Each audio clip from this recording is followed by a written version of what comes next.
Hello and welcome to I'm Sorry I Haven't a Clue. This week we can promise you a nail-biting contest, followed by a nose-picking contest. Involving our teams of Barry Cryer and Graeme Garden on the left, Willie Rushton and Tim Brooke-Taylor on the right. And we start with a game called Signature Tunes. In this round I shall be asking the team members to suggest signature tunes for public figures.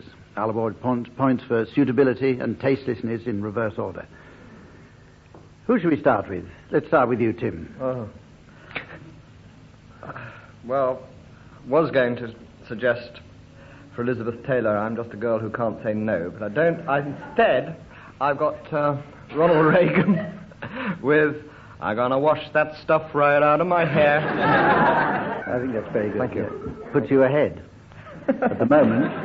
And we'll go to Barry Cryer. Paranormal forces are operating here because it's Ronald Reagan who occurred to me immediately for a signature tune, which is Black is the Colour of My True Love's Hair, but it's really a bit too coincidental. Freddie Laker, Can't We Try Again? Willie? Oh, I picked upon Prince Andrew, I thought, who is well known for having pulled off something of a coup. But his mother said he made a terrible mistake. I thought probably he would sing I Want a Girl Just Like the Girl Who Married Dear Old Dad. Yeah, you're going to the OBE, aren't you? Yes, in a big way. Okay, Graeme. Yes, but apart from Norman Tebbit and The Bicycle Made for Two, I... Actually, that would do for Cyril Smith, too. Yes, or even three.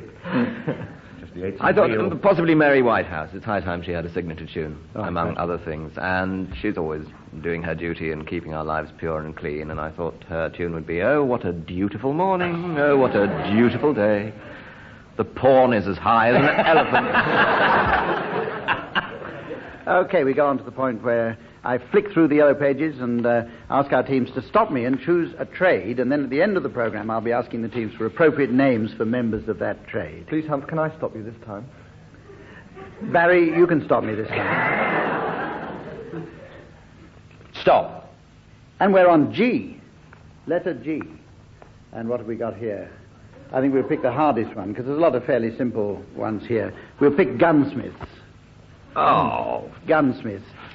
We go on now to the round which Could we is have called... grocers? That comes under G. I'm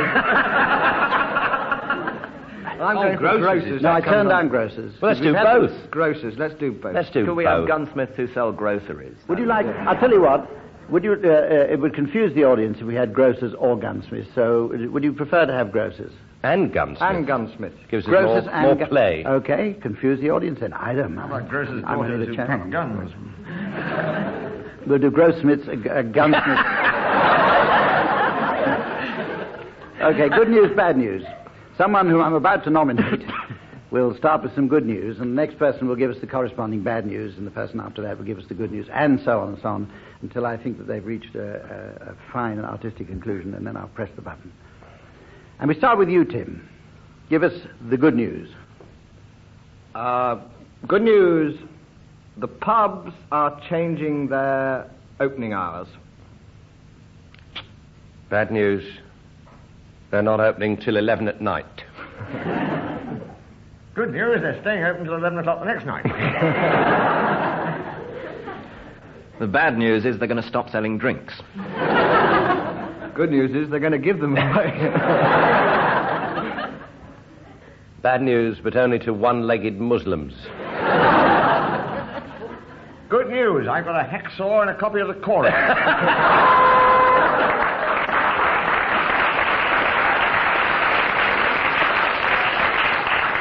Alan Koran. Okay, well done. Willie wins that one. Now, Graeme, you start with the good news now. Yes. The good news is that British Rail are expecting a profit. Bad news. The second coming has been delayed due to a points failure at Peterborough. Yeah, can't improve on that one. We're going to start with you, Barry, now with some good news. Good news. My horoscope says I'm going to meet a tall, dark stranger. Bad news, I've just spotted Norman Tebbit. Good news, so has a seagull.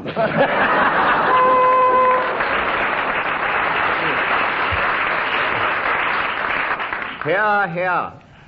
Right. Order! Resign. By half. Now, okay, Willie, see if you can start off now with some good news. Good news. I saw E.T. last night. Bad news, it was after 6 gins. Good news, I let him use my telephone. Bad news, I've just found out the telephone is pregnant. Good news, it's the only way to get another telephone these days. The bad news is, but who wants a telephone that has morning sickness and eats pickles? Good news, E.T. cheered me up by sticking his finger in my ear. Bad news, I've just found out now I'm pregnant.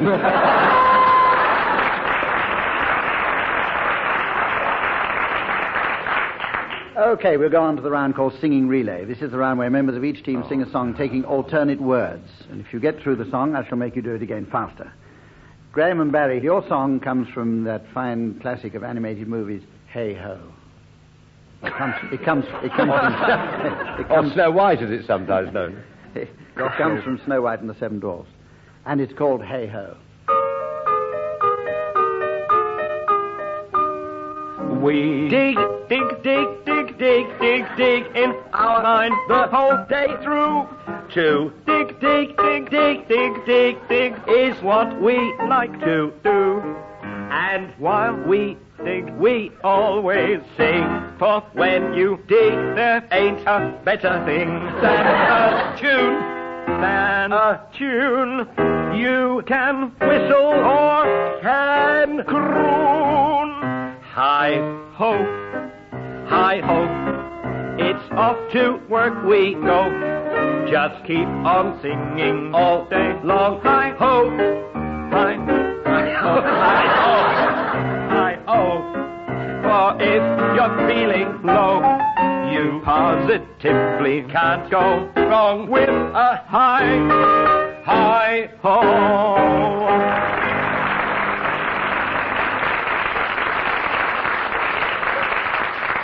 Confusion with our highs and hoes there.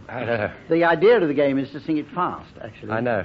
All right. I'm feeling dopey, but they can't touch you for it. I mean, you took that pretty well at dictation speed. Got a laugh from the band. Can you try it a little bit faster? We dig in our through. No, we Right. can't. No, we can't. You only got through one line, and so Tim and Willie, we'd like to have your song now, and your song is Happy Talk. Happy talk, keep talking, happy talk about things you'd like to do.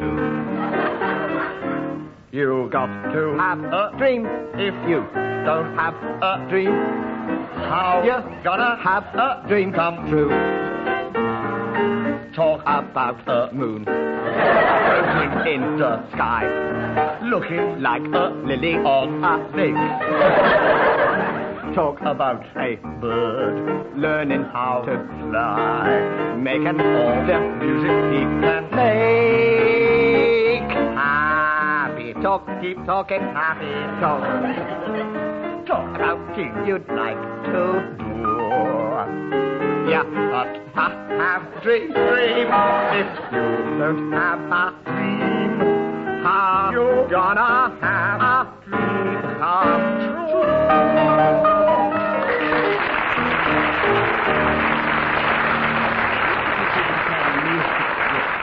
I think it's only fair to ask you to do it again at a faster rate. Here we go. But see if we can get further than Barry and Graeme did. Okay. Happy talk, keep talking, happy talk. Talk about things you'd like to do. You've got to have a dream. If you don't have a dream, how you gonna have a dream come true? Talk about. Okay. I think you've got further than Barry and Graham did with their song, so I'll give you that round, and we'll go on now for word for word. I never got through a song. Rubbish. Word for word's the name of this game. It's the round in which one of the members of a team says a word, and his partner must say another word totally unconnected with the first, and so on. And the other team has to challenge and try and prove a connection. So let's start now with you, Graham and Barry. Leg. Theodolite. Challenge there from Tim Brooke-Taylor. Theodolite has legs. Yes. Absolutely Leg right. singular. Very good challenge. It hasn't got a leg, though. It's got It'd leg. fall over if it had a leg. Tim, Well, a light leg. will you take up with the word for Willie? Will I take one up for him? Curriculum. Bowl. Abacus. Trouser. Over. Challenge there from Graeme Garden. Well, I can't help noticing that Tim has an abacus sticking out of his trousers. And furthermore, he's counting on it. It isn't an abacus. Heard of beads of perspiration, but that's ridiculous. I can dream. Are you allowing that, Hump? No, I'm not going to allow that. one. Abacus is Greek for Willie, trust, isn't it? Willie, start off with one for Tim. Vulture. Seat. Lily. Screen. Lake. Graham. Screen Lake. Oh, yes. It's a movie. I think that's probably the most pathetic thing I've I've heard. never heard of it. No, Screen Lake. Veronica Lake. There's nothing to do with it. Jack Nicholson. Showing at the Veronica on the Hill. Jack Nicholson. He's right. He's right. Graham, take a word up. Musket. Hesitation. No, wrong. Sequin. Potato. Coat. Hanger. Nose. Job. Challenge. As Barry will tell you, Challenge. very easy to have a nose job. What is your challenge? Nose job. Nose job. Nose job. People have operations on noses. Facelifts. And it's known as a nose job.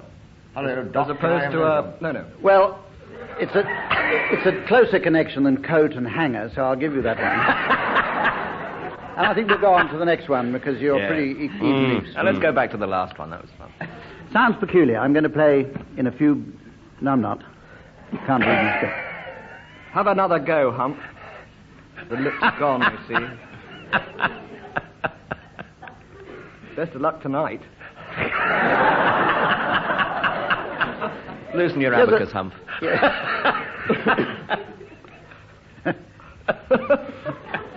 Right. Order. I'll have a pint. Okay. He's gone. It's sad when they go like this, isn't it? He's getting the bends. To touch the Billy Greens. Hold it. We're going to play a round called Sounds Peculiar. I'm going to play in a few bizarre sound effects, and I want you to tell me what you think they are.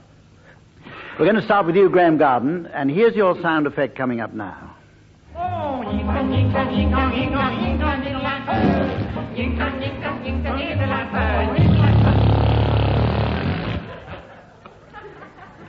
Right, you've had Oh, do I time have to consider that one, Graham. Is that all right? Can you... Yeah, I suppose I have to. Goon with the wind.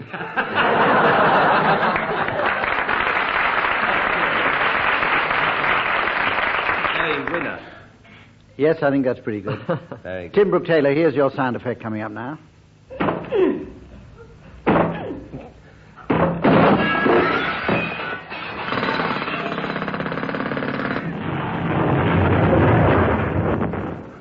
I dreamt this the other day.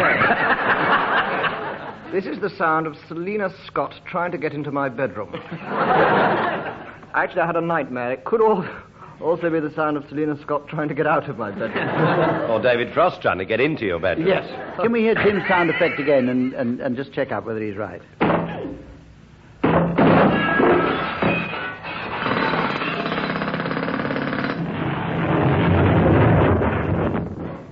What kept you?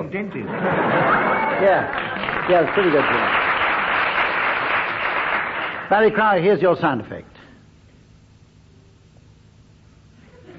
Marcel Marceau on a good day. That was it, was it? That's a standing ovation at an SDP rally.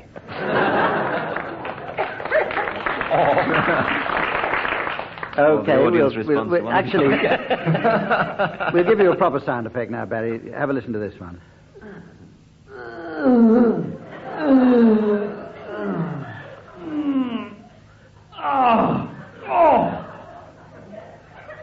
Oh, yes. That was on World at One, I remember. That's Michael Foot making a decision.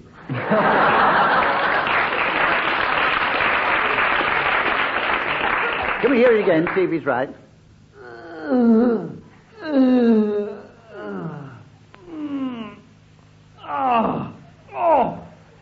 Goon with the wind again.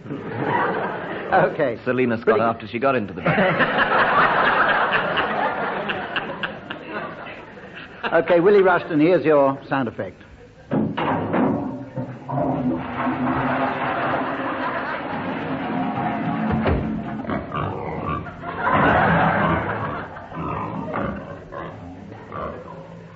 It's that much underrated series, Lou Grunt.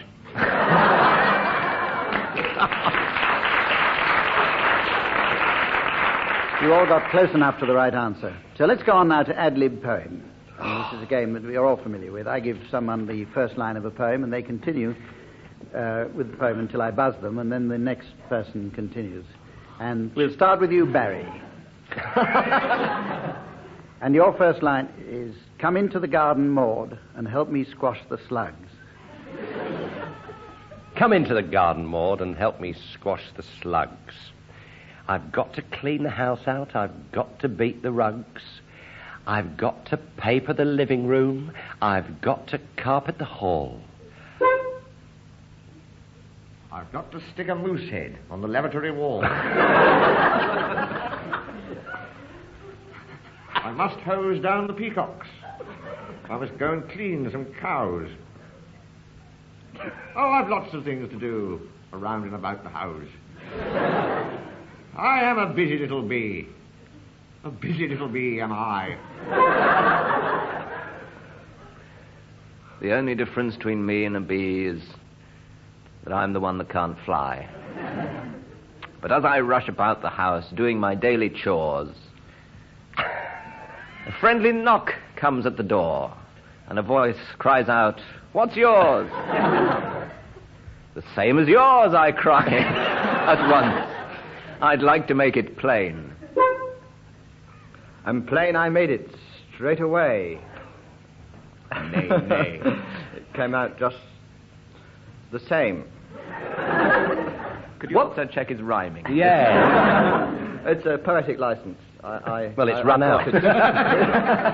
Oh, so it has. I went down to the beehive and heard a merry buzz, and suddenly I felt a sting upon my abacus. I leapt back with a horrific cry, crying, "Naughty, naughty bee!" Look what you've done to my abacus. Why, that will not agree with me, I said. My allergy. I think I'm about the middle of the second line, aren't I? You could call that obscene.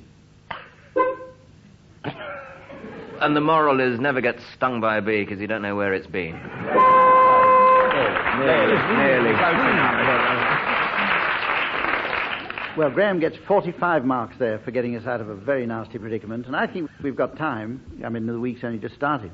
We've got time to do another of those poems, so let's do one, and I'm going to give you, Graeme, as you won that one, the opening line, which is, "My love, she has a red, red nose that's always blown in tune." My love, she has a red, red nose that's always blown in tune. She loves to play bad penny blues. It really is a boon to hear that merry, tinkling music trilling through the house. Everybody keeps so quiet as a mouse. The tune it is so beautiful as it hangs upon the air. We listen and we marvel. 'Tis a tune beyond compare. A tune so sweet and light and quite as smooth as silk. Scansion. Although 'tis played upon her nose, it reminds us of Acabilk. Now there's a tale I soon could tell about that merry chap. Chap, Willie. Chap. Why, when he plays through his nose, the people shout out.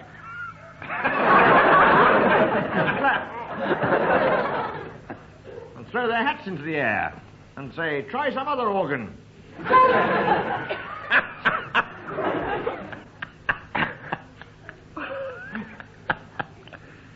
And Acker cries out, certainly not, and leaps into his Morgan and drives away along the road.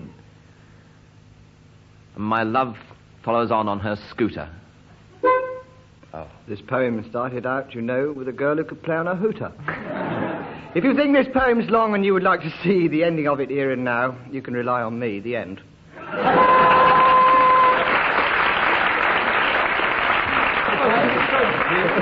Very good, Tim. Very good. Not artistic, I but came very back good. at the end, didn't I, Hump? Yes. Where yes. have you been? Prendergast. Okay, we'll hurry along now to the next game, which is Face the Music. If you remember the TV program Face the Music, you'll probably recall a round called the Dummy Keyboard. We're now bringing this round to radio. So that was Steve Race. Colin Sell will play a tune on the dummy keyboard, and the teams will try to work out what it is. Listen carefully, teams. Colin, away you go.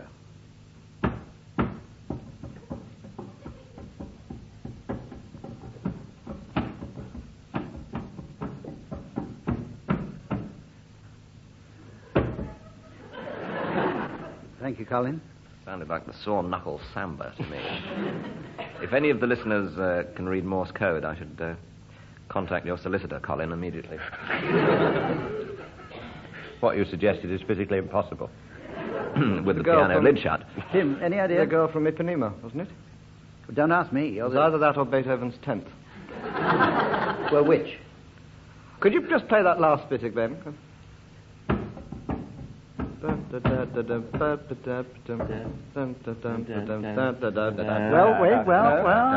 you might be right, you might be wrong. But, Barry, I think you have an alternative. I thought it was a idea. national anthem. Why didn't you stand up? It's not ours, Hump. Not ours. I think it was Daisy Daisy. Is it that? Okay, now we're going to it ask Colin could to be actually play it on the proper piano, and we'll see who's right.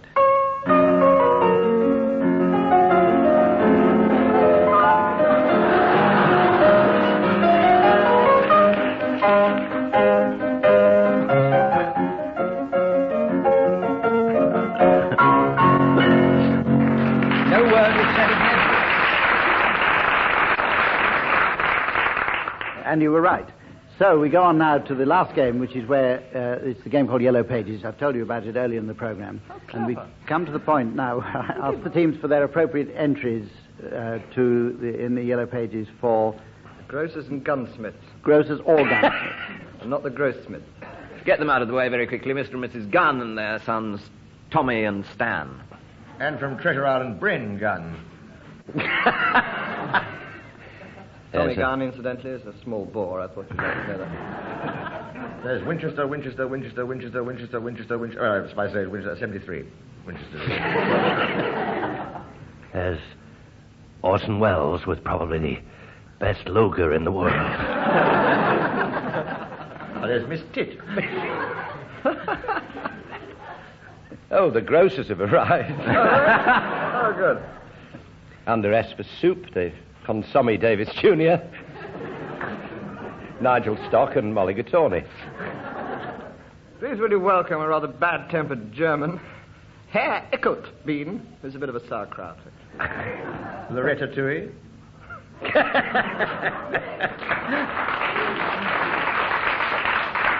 Minestrone. Napkin coleslaw. Oh, sorry. Welcome return, I think, to Mr. and Mrs. Pound of Apples and their son Arthur Pound of Apples. Oh, there's Al Brand, who's currently appearing in The Loneliness of the Long-Distance Runner. And Mr. and Miss is It, and their grandmother has moved to Australia and is now known as the Pomegranate.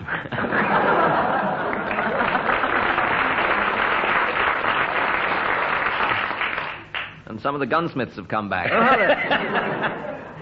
Will you welcome all the way from Scotland, dart-playing Jockey Wilson's Spare False Teeth. That's his extra set.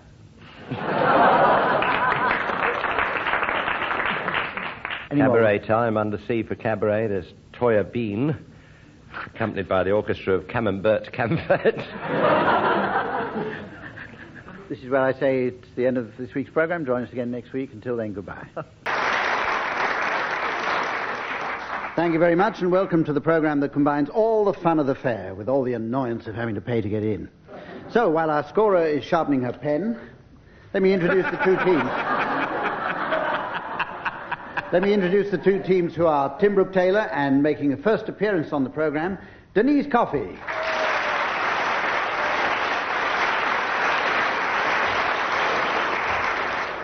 And Graeme Garden and Barry Cryer. And we go straight into the first game, for which our teams have been hand-picked. This is the one called Straight Face, and in this round the aim is not to amuse the audience. Each panellist in turn says a word, and the first one who gets a laugh from the studio audience is disqualified. The remaining three continue the game in rotation until only one survives, and for that one I award a large number of points. Now, who shall we start with? We'll start this one with Barry Cryer. Small holding. Well, we'll count that as a trial run, because obviously the audience is extremely nervous. Now, Barry, you can start again. Plinth. Table. Contrapuntal. Well, now, I'm afraid... Every time you do that. With that hilarious word, Graeme, I'm afraid that rules you out. They only laughed out of Tim, malice. You continue now, and we have to bypass Graeme from now on. Cork. Truss. Well, I'll put that down as a titter. Yes, you'll survive that. It wasn't what you might call a belly laugh, was it? Denise? Hat. Tim? Glass. Gazebo. Now, that was a belly laugh. Oh. Your team hasn't done very well so far. You're both out. Anyway, as this is an individual game, let's go on now, and it's between Denise and Tim, in that order. They're conniving with each other. We're just good friends, not so. Yes, there was a gap in the programme. We filled it. Right, Denise. Chrysanthemum. Saucer. Oh, sorry, that was me. Certificate. Budgerigar. Egg. Goat. Microphone. Nicholas Parsons. I committed suicide. He's not a word. Well, he is, but I mean... That's not how you spell it. Not one week. Right, well, that's Here's a euphemism. The answer from Tim Brooke-Taylor there means that Denise wins the first round.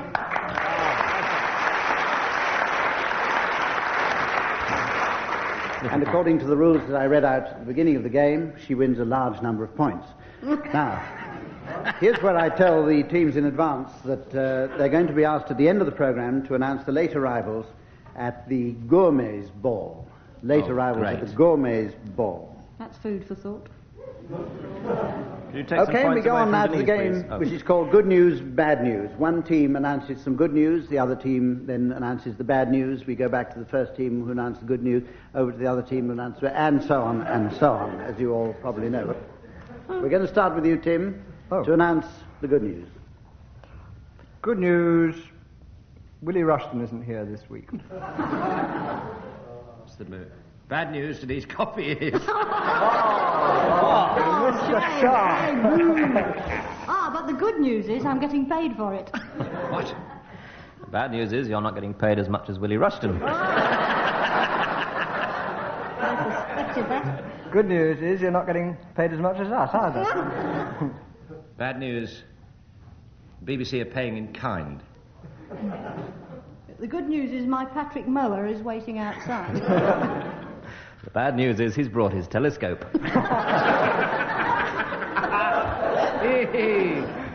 Good news. I'm being paid in Joan Bakewell's.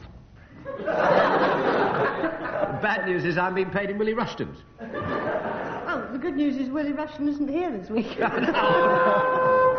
Full circle.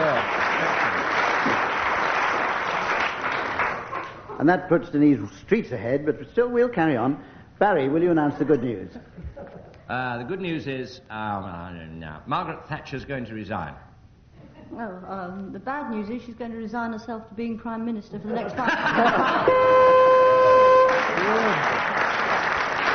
years. She's unstoppable. Anyway, Denise, as you're so far ahead, let's see if we can get you to lose a few points. Will you start with the good news? The good news is the Americans have landed on Mars. The bad news is Mara was still in them, not Margaret. Good news is she quite enjoyed it. The bad news is her Sea of Tranquility will never be the same again. The good news is the Russians are sending up a probe. What can you say about that, boss? The bad news is we can't go any further with this. Good news is the Russians can.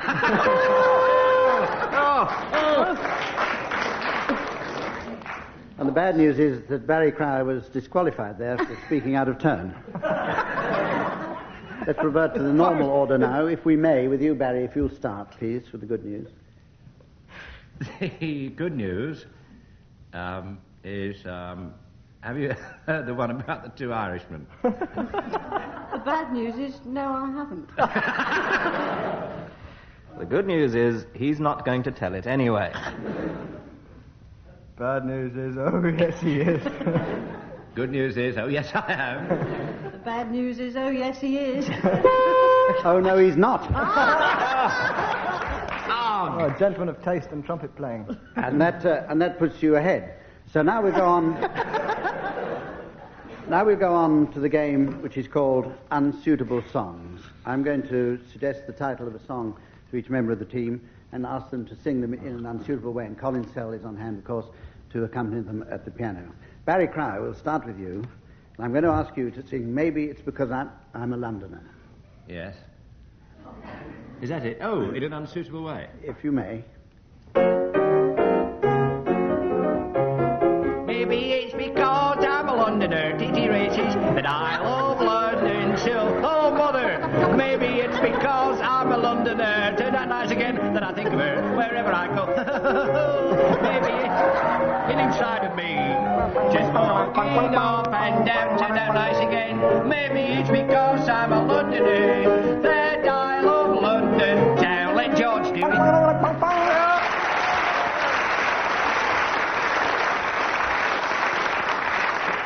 Well, judging from audience applause, 9 out of 10 for that one. Denise, I'd like you to sing Why Can't the English? Well, you may ask. I am. In an unsuitable way. Let me think now. Yes.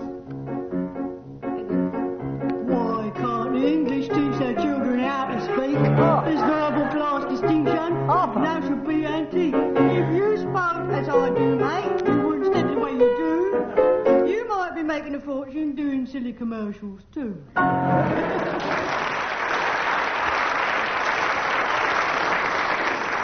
And judging from audience applause, Denise gets 9 out of 10. Now, Tim, I'd like you to sing Rule Britannia.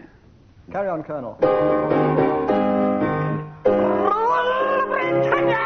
Britannia rules the bay! British of Spain never, never, never shall be slaves!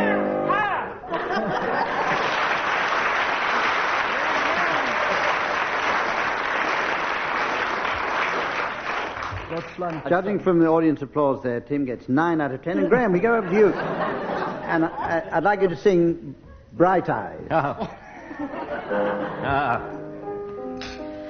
Delicious looking pie. Bright eyes, burning like fire. Bright eyes,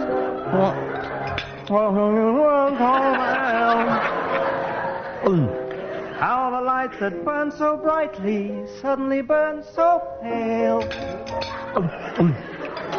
fried. I'm delicious.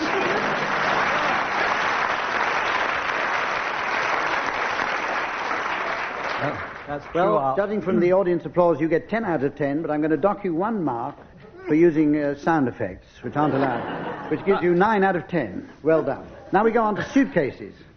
And you'll be delighted to know that the teams are going on holiday, and for reasons that are too complicated to go into, they have to pack their suitcases entirely with objects beginning with a letter that I shall give them. The other team can challenge if they think that any of the objects will have difficulty fitting into a suitcase, and the packing team will then provide suitable far-fetched explanations as to how they intend to cram them in.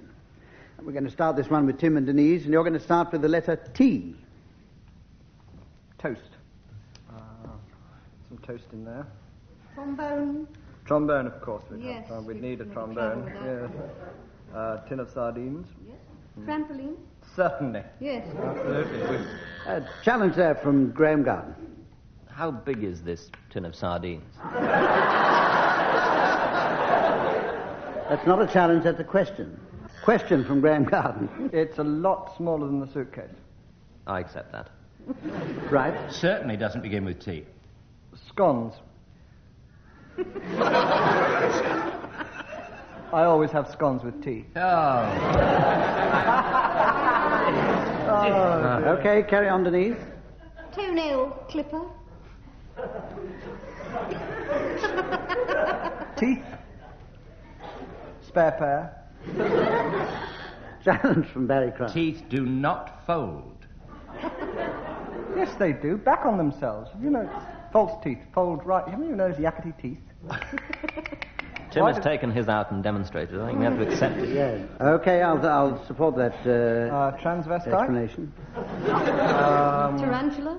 Tarantula, certainly. I wouldn't go with that one. A tango. Theatre. Tortoise. Treacle. Treacle, of course, for the tortoise. Yes. Toad. To go for the tarantula to eat. Oh, yes, yes, very thoughtful. How kind. You're so kind. Yes, well, I like to think that Get on on with holiday it. I've got to do tin of peas, tin of soup, Tin of jam. yes, tin of... a tin of tins. Tin of tins. Yes, yes. Well, that was a wonderful film, Tin of Tins. I saw it. Yeah, absolutely. I agree. Tobago, yes. Yes. And, Challenge from Graham. Tobago. 1 bago would be enough, surely. And I'll uphold it. No, it's I've not got that to sort of uphold that holiday. one. Oh. I think I'd better uphold You that keep your one. private life. At least show the audience. Yes, I think I'd better uphold that one on behalf of the listeners and ask Barry and Graham to pack their suitcase with things beginning with the letter B. B. A bus. Oh.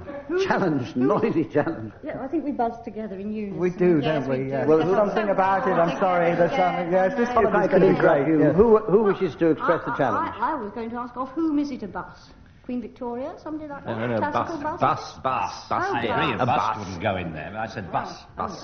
Well, Challenge from Tim. I would dispute that a bus would go into it, apart from anything else. Bus is Elizabethan for kiss. This is a little cross. Okay, Elizabethanly speaking, I challenge that a kiss would go in a suitcase. Prove it. You can't have a bus. a There's very either no insufficient bus or answer. 6 all come at the same time. You can't have a bus. Well, I mean, what can you say to a person like this? I mean, I give up. You're You much can better. say, let's go on to the Yes, next that'll do. round. Excellent. Denise and Tim win that one, as they've won all the others so far. Better playing this game than with Willie. I can't. And that puts you ahead. Now then, we're going to play a silly party game. And the party game concerned is the one that everyone knows. It's musical chairs. The music will be provided by Colin Sell. And each time the music stops, we're going to take away one chair.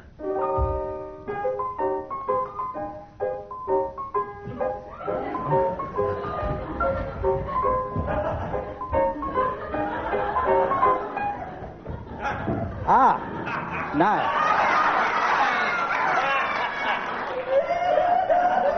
Tim, don't cry like that. With a monstrous lack of chivalry there, all the men sat down, and Denise has been disqualified. She's going to come sit next to me. That's right, you sit next to me, Denise.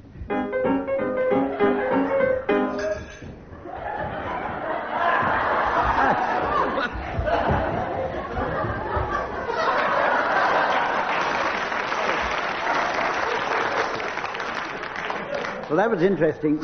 some chairs have materialised from nowhere. But Graeme Garden, you're disqualified for sitting next to me. We're left with Barry and Tim. Start off now.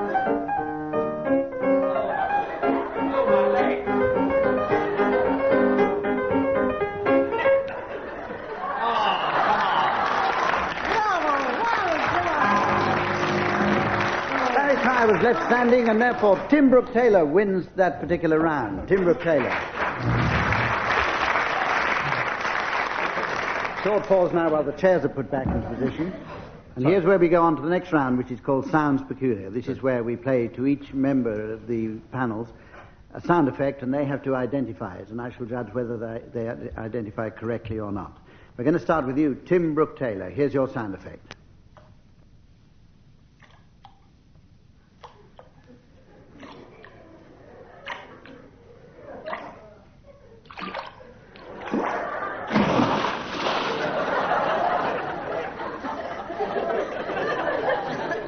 Right, Tim. I wondered what now, that I'd like you to identify doing. that sound. Sorry, Hump. I wondered what that microphone was doing in my bathroom this morning. I think, in fact, that's Henry Cooper splashing it all over for the very, very last time.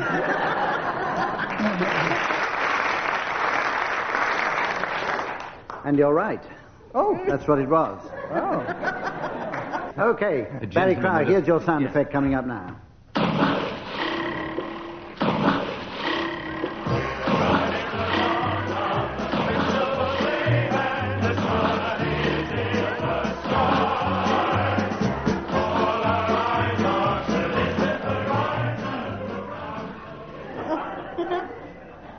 That's Cyril Smith testing waterbeds. Or Ralph Reader's Digest.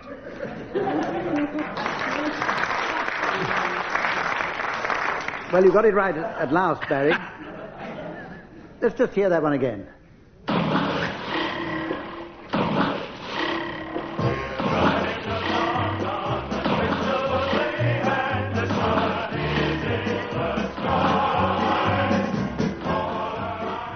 No, it's Joan Collins' autobiography, isn't it?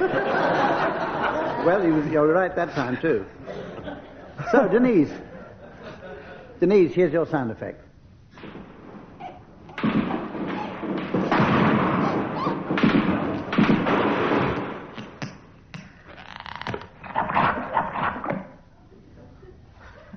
Now, what do you think that was, Denise? Well, it sounded like Cyril Smith losing the Battle of the Bulge.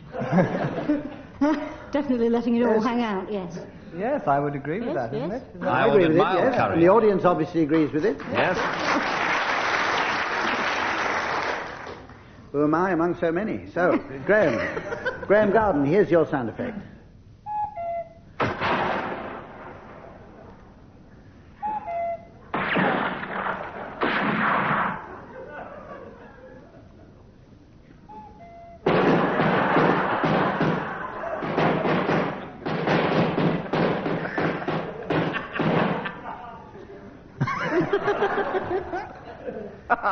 Graeme, that's the saddest thing I've ever heard. Now.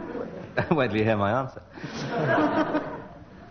That must have been the staff of the Times making sure that nobody heard the first cuckoo until the paper was back on the...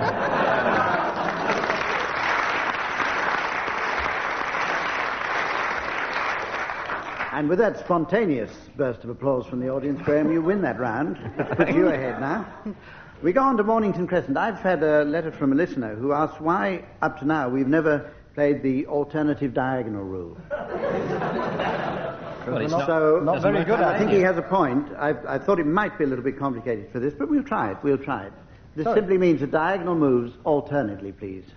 And I shall keep a check. Is that by teams, Hump, for alternate people? By teams. Right. And is that 1, 3, 5 or 2, 4, 6? 2, 4, 6. It's very, very 2, 4, difficult. 6. Yeah, well, you're one. It depends who starts. You've been reading my mail again. And self-taught. I've been meeting him. Okay. So have I. Yes. Right. Now then, you've had time to think about that, team. So, Denise, I think you can start this one. Oh dear, this is very difficult. He's prompting her. He's prompting her, It's her first time. Yes, it's very difficult. It's very And she's never done the show before. You never forget the first time. I'm reliably advised Ladbroke Grove. St Pancras. Mornington Crescent. See? Oh, wow. Well, you see, you have to. 246. It doesn't Yes, matter. he's you see. right. Yes, I am right. Well, that's the trouble with the way. All right. Like, Barry, All right. I think the more complicated it is, and funnily enough, the easier it is to get to the end. I don't know why. Oh, shut up. Barry, we'll play another round of that because that one was, I think you were a bit bewildered by the formation there. So, Not bewildered. No. Misled. Misled, yes. No juice. all right, Barry, you start another game. Birdcage walk. Oh no. Southampton Row. The Mall. Vine Street. Oh, Drury Lane. Evershort Street. Camden Town. Finchley Road. Uxbridge Road. Golders Green Road. Goldhawk Road. Platts Lane. Mornington Crescent. Yes! Oh, no!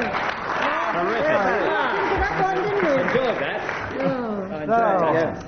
In fact, you overlooked a faulty diagonal there halfway through, but Yes, I'm afraid I did. it's your responsibility to challenge it. So, Barry and Graeme, there's a challenge there from Tim Brooke-Taylor. Too late, I've switched it off.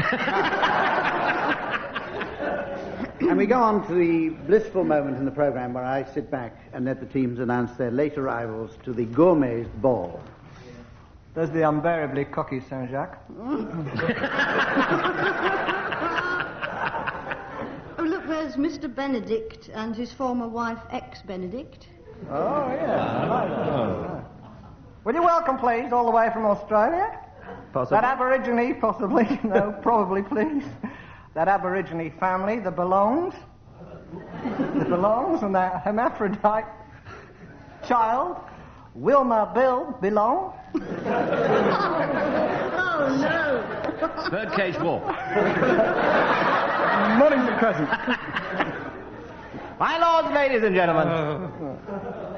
All the way from New Zealand, will you welcome, please, Mr. and Mrs. Spy and their sheep farmer son, Shepherd Spy. Mesdames et messieurs, will you welcome, please, Monsieur et Madame à la King and their cowardly son, Chicken à la King? Followed closely by a prominent member of the Quebec Protestant movement, whose slogan is Canada l'Orange. Welcome, please, Carrie Dagnew, who has come with rosemary. And about time, too. May not be funny, but it's got spice. Oh, dear, there are two punk gate crashers. Oh, no, not to Yes, dear at I'm all. afraid so. It's Sid Vici-Soise.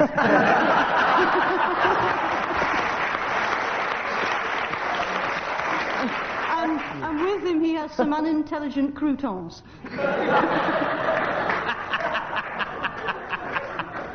White flag. Yes, exactly. Will you welcome, please, from Bonnie, Scotland, Mr. and Mrs. Chips and their naughty son, Scampion Chips. Oh, there's John Bird with a party of friends. Walter Pigeon. Donald Pheasants. Don Partridge and Robert Poulet. We're all going to be thinking of bird names. And George Woodcock. Oh, give them the chance. I'm not one to grouse.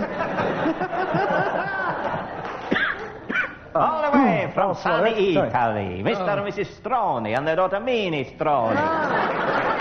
And her auntie Pasta. And Mr. and Mrs. Purtherday and their daughter Sue Purtherday. And over there, sitting all alone on her own, is a respectable French lady, Soul Bonne Femme. I beg your pardon, I'm not in a hurry with this. Spotted the Yorkshire Gourmet by Gumrone. And there's the chef showing us his speciality. I wish he wouldn't do that. There's Mr. and Mrs. Toast and their good food spy son, Egon. Oh, excellent. Excellent. Will you welcome, please, Claude Crabbe, who's specially dressed for the occasion. His Baron of Beef and his randy son, Sir Loin. And all the way from China, Mr. and Mrs. Noodle and their son, Crispy Noodle. Oh, come in, digestion. There's bread and butter pudding. And here come marzipan. Mr. and Mrs. Aspic and their naughty daughter, Cherry Sin Aspic. Oh, excellent. Mrs. Cardo Pear and their posh daughter, Avocado Pear. And that's it. Denise Coffey is one out of sight. Not forgetting the Chokeheart family and their son, Artie Chokeheart. Mr. and Mrs. Specially Delicious Asparagus just flown in, but don't look at the price. You won't notice it till the end, and then you'll scream. And son, Ivor Specially Delicious Asparagus. Oh, it's time for Denise Coffey. And dessert. Denise Coffey, having salvaged her team from complete disaster in this round, means that Barry and Graeme win. And we shall all be with you again same time next week. Goodbye.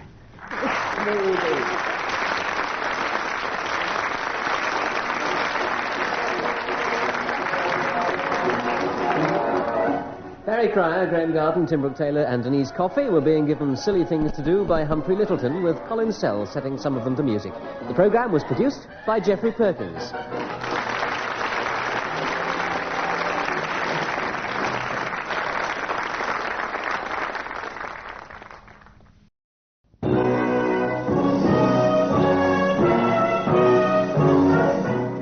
Present I'm Sorry I Haven't a Clue, the antidote to panel games.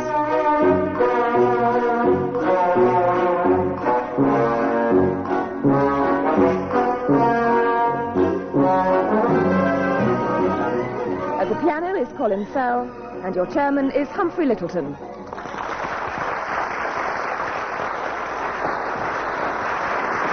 Thank you very much. Hello, and welcome to the show that really takes the lid off and lets a lot of nasty things out, including our two teams, Tim Brooke-Taylor and Willie Rushton, and Barry Cryer and Graeme Garden. And we start with our version of Sounds Peculiar. I'm going to play in a few bizarre sound effects, and I want you to tell me what you think they are.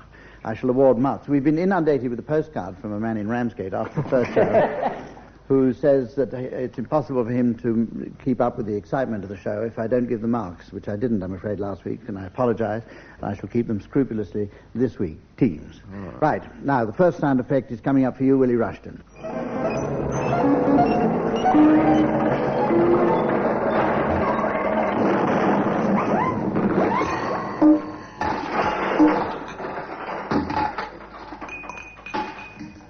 It's Tony Benn having a brain transplant.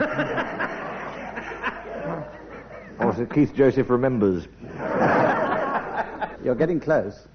That's as close as I care to get. Yes, well, you get a mark then. Thank you. Right. Graeme Garden, here's your sound effect.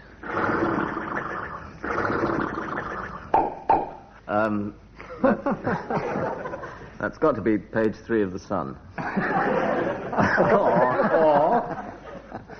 Failing that, could it be... No, I won't ask the question, I'll tell you.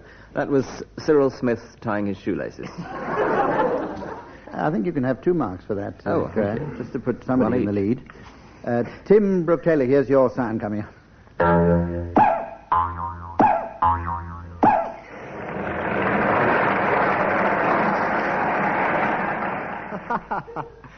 That is quite clearly John McEnroe trying his new racket out on the head of the umpire.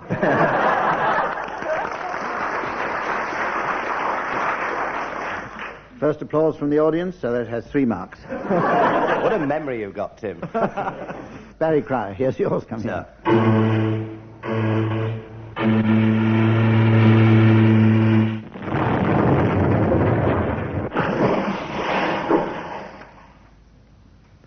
Barbara Streisand with hay fever. Or the start of the Observer round the world oil rig race.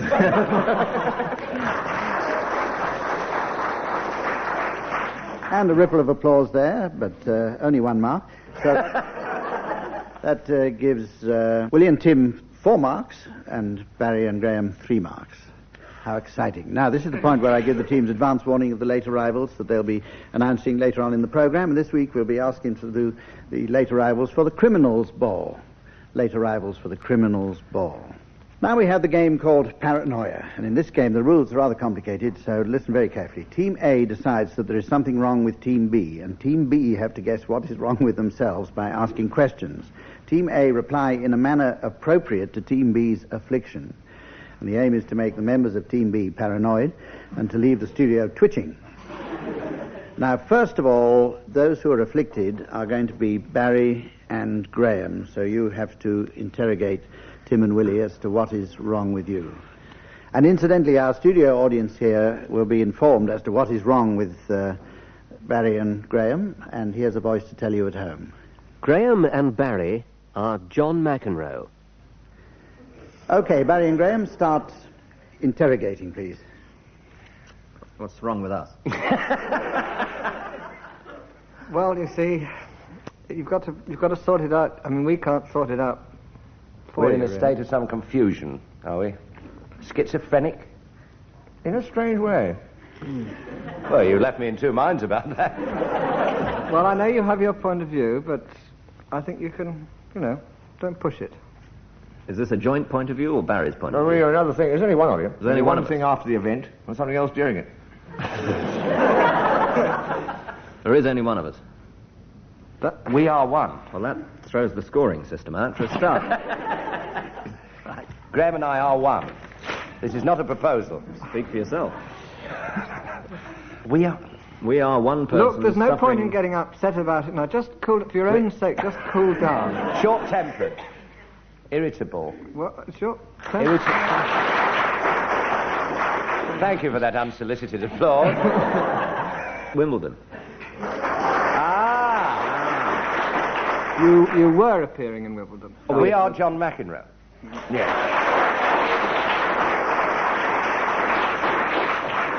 Good heavens, you took ages on that one, didn't you? So we can only give you 8 marks for that. Several. Now, new balls, the sufferers are now Willie Rushton and Tim Brooke-Taylor, who are going to ask Barry and Graeme what's wrong with them. Meanwhile, our studio audience is being informed, and so will you be at home by the voice. Willie and Tim are paranoid. Okay, well now, Willie and Tim, you have to interrogate Barry and Graeme to see what's wrong with you. Start away. Do we both suffer from this paranoia? Yes. Okay, good. I didn't hear the answer. Stop while we're ahead. Is the answer yes or no? Yes. Have we ever appeared on page 3 of the Sun? Your secret is safe with us if you have. We both think we're someone. Siamese twins. No. No. We both think we're one person. Let me remind you, your first question was, do we both suffer from this paranoia? And the audience applauded. And I only said that so that the chairman could get a bit of applause. To demonstrate you were listening better than we were. Are we both paranoid that we're playing paranoia? We'll give him that, haven't we? Oh, we better give him that, yes. We give him that. Yes, the answer is that you are paranoid.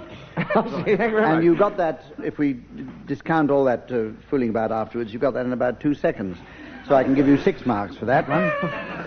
And we go on to the section of the program which is called opera, and this is the serious part. It's a musical round. I want you to sing a snatch of grand opera in turn from a selected passage accompanied by, of course, Colin Sell at the piano. And you're going to sing in duet. Tim and Willie, you're going to sing first, and your little bit of opera is set to the libretto of The Rules of Hunt the Thimble. Right. In fact, this is a little-known version of Hunt the Thimble that came out in a later century. It's called How Green You Are, and it's a singing variation of Hunt the Thimble. I'm glad you told me. Right. Maestro.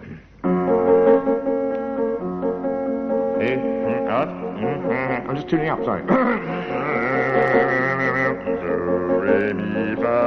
Would you like to start? Yes.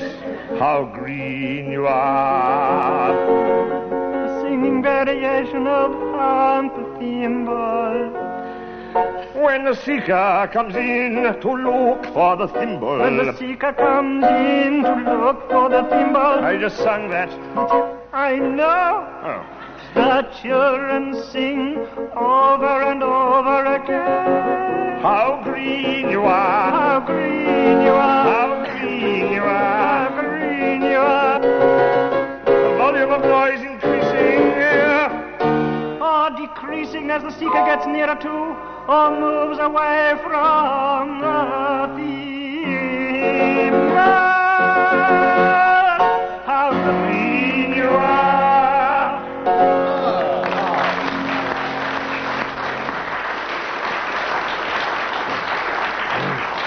Well, the audience applauded for 25 seconds, which gains you 4 marks.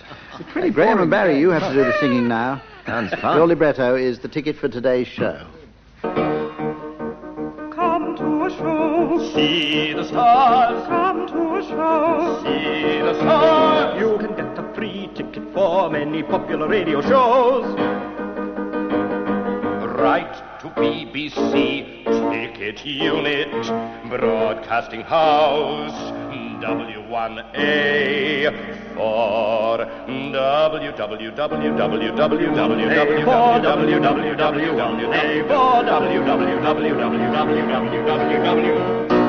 Enclosing a stamped addressed envelope. Many comedies, quizzes, panel games and musical programs are recorded with a studio audience. Most of them take place in the evenings. Some at lunchtime. Coffee time.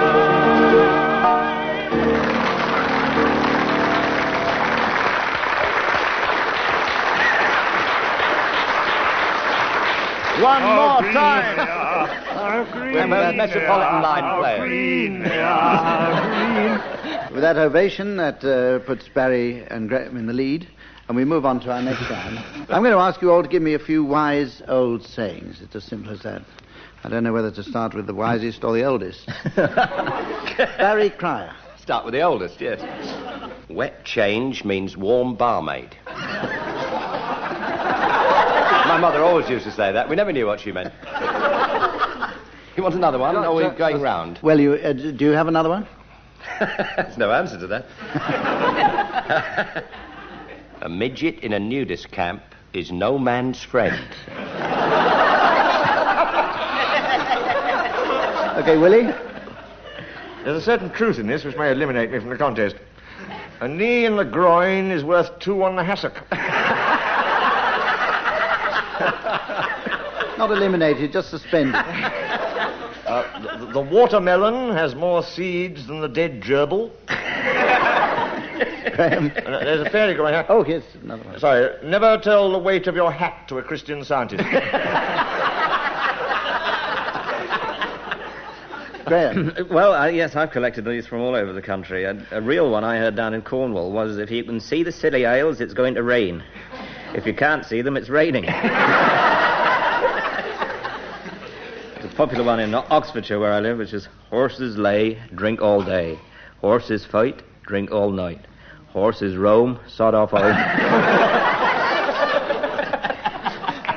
And a gem from the northeast. You cannot get a word out of a haddock on a Saturday afternoon, and you're wasting your time the rest of the week as well.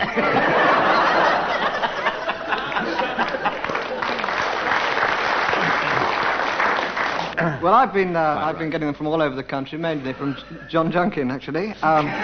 One of them I like especially was, if it's red at night, Hendon's on fire. And if it's red in the morning, Hendon's still on fire and the firemen are out on strike. From Australia, actually, because I've actually combed the world for these, because it's spare no expense for this programme. Yeah. From Australia, a bird in the bush is fair bonza. Comb the bush, too, have you? Barry, do you have another one? There's attention to I detail. haven't combed the world. I brushed Willesden for this. My uncle Betty used to live in Willesden Lane, and he always used to say, and my God, I've never forgotten this, he used to say, you'll never see a vol au vent in a knacker's yard. And you know I never have. Well, at the end of that round, Graeme and Tim have 12, and Willie and Barry have 14. And now we're going to play sound charades. Using only the immense versatility of their voices, each team will in turn give us a charade of a play, film, book, or whatever. The other team will then have to guess what it is or why they bothered to do it in the first place. And as usual, we have our hard-working computer in action for this number, which will tell the studio audience what the charade is about, and our voice is going to tell you at home. Tim and Willie are going to do the first charade, and here it is going up for the audience and for you at home, the voice. I am Curious Yellow. Right. Now, Tim and Willie, I'm going to ask you to tell them whether it's a play, film, book, or whatever. It's a film, and it's got 4 words. And we're going to do them all together. Hurrah, hurrah, hurrah. What's all this then?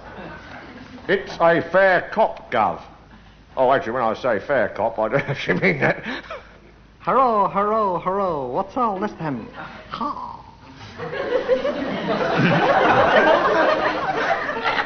Vaguely Nipponese, isn't it? Town like Alice, which has nothing to do with anything. That's a town like Aris in Chinese.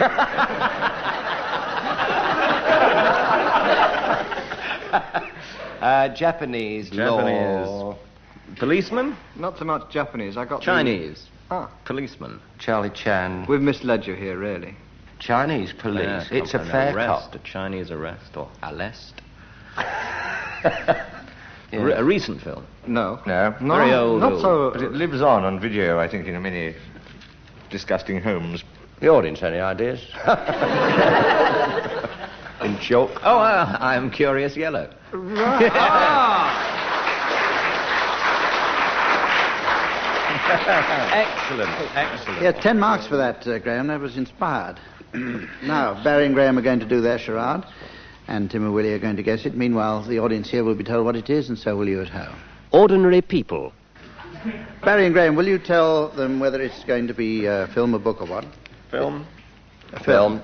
2 words. 2 words. 2 words. And we do it all at once. Right. Hello, Reg. How you going, Jeff? Well, I'm all right. You? Mustn't grumble, you know. No. No, stroll on. Yeah. See you. Cheers, Jeff. See you, bud. Is that it? That's it. That's yes, it. That's That it. was riveting. Have you ever filmed the memoirs of Fred Mully? He's Fred Murray in China, you know. Fred Mully. Let me just tell the audience that if the guessing team gets warm and near to it, you're allowed to encourage them with some applause. Hysteria. I say if they get near to it. Nobody has yet. Is it 2 words? Yes. Yes. I thought I'd get some applause on It's- that. It's still 2 words. Reg and Jeff, mainly. They were pretty boring, too, weren't they? Yes.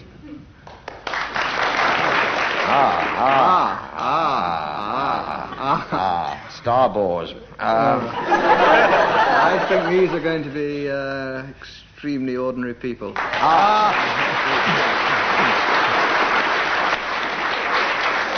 Yeah, I think I can give you 11 for that, Tim.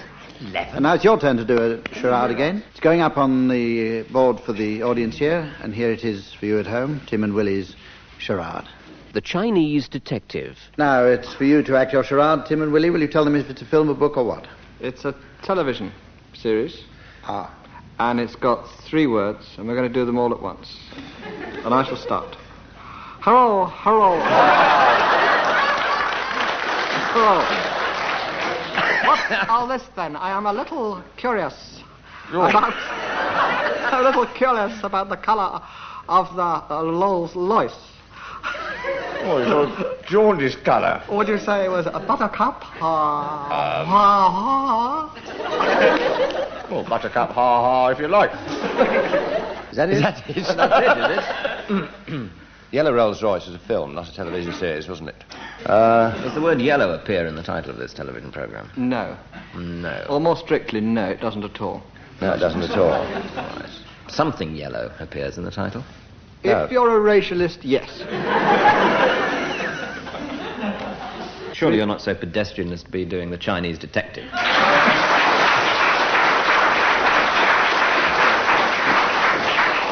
I don't think pedestrian at all. I thought it was a very good series. Chinese pedestrian would be better. Chinese pedestrian. 16 marks then for you, Graham. And it's going to be your turn to do the last of our charades here. So let's have our audience in here informed, and also you at home. Superman 2. So everybody knows Barry and Graham's charade, except, of course, Tim and Willie, who have to find out what it is. But they would like, first of all, to know if it's a play, a film, or a book, or a play, or a what. Film, 2 words. 2 words. Look, I'm sorry, but this phone box is already in use.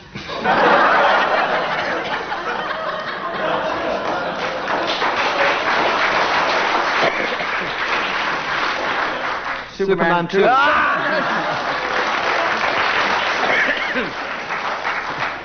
Fools to ourselves. And that gives you, Tim and Willie, 24 marks. And the situation is, at the moment, that both teams have amassed a formidable array of marks. And we go on to a round called limericks. I'm going to ask you to make up some limericks that are suitable for broadcasting. And so this is going to be a pretty short round. And I'll give you the first line of the limericks in turn, and you take one line each. And we'll start with you, Willie Rushton. Here's your first line. A young man from near Milton Keynes was into some strange, kinky scenes. Oh, dear. He'd stand on his head. Take a French loaf of bread. I think we all know what that means.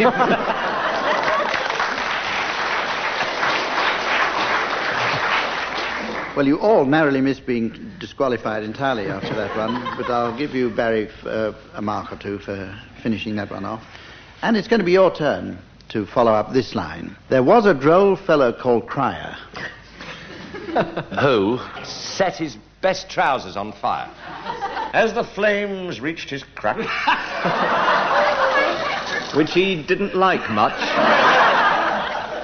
His voice grew higher and higher.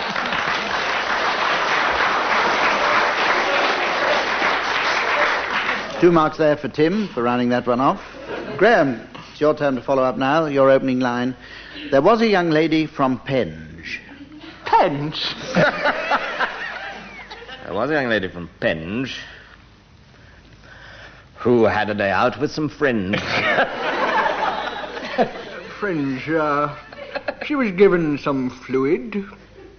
By a randy old druid. and now she's a toast of Stonehenge.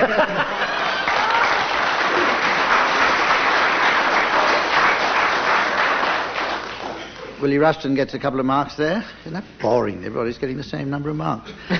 Right, and now, Tim, here's a particularly inspiring first line for you to follow up. A brilliant young chairman called Humph. Ooh. Hump. Who was always surrounded by bump. Kicked his legs in the air. Ran a comb through his hair. Which for him was a major triumph. Wordsmith. And that loses you 7 marks. Personal remarks. And it's level pegging.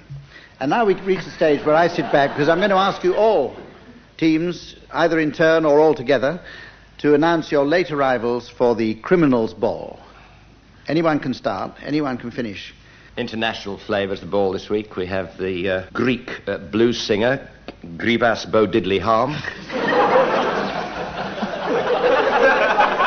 and the Chinese detective. Our Salt. Deadly Dipper. Mr. Welcome, please, Mr. and Mrs. Plifting. And their son, Shaw Plifting. A military group coming in now, please. Will you welcome Major Ritty Verdict, who demands corporal punishment for an offence against private property. Good heavens, there's that famous con man and conjurer, Ali Bai. I wonder how much his wand's worth. The band's arrived. Rob Berry with violins.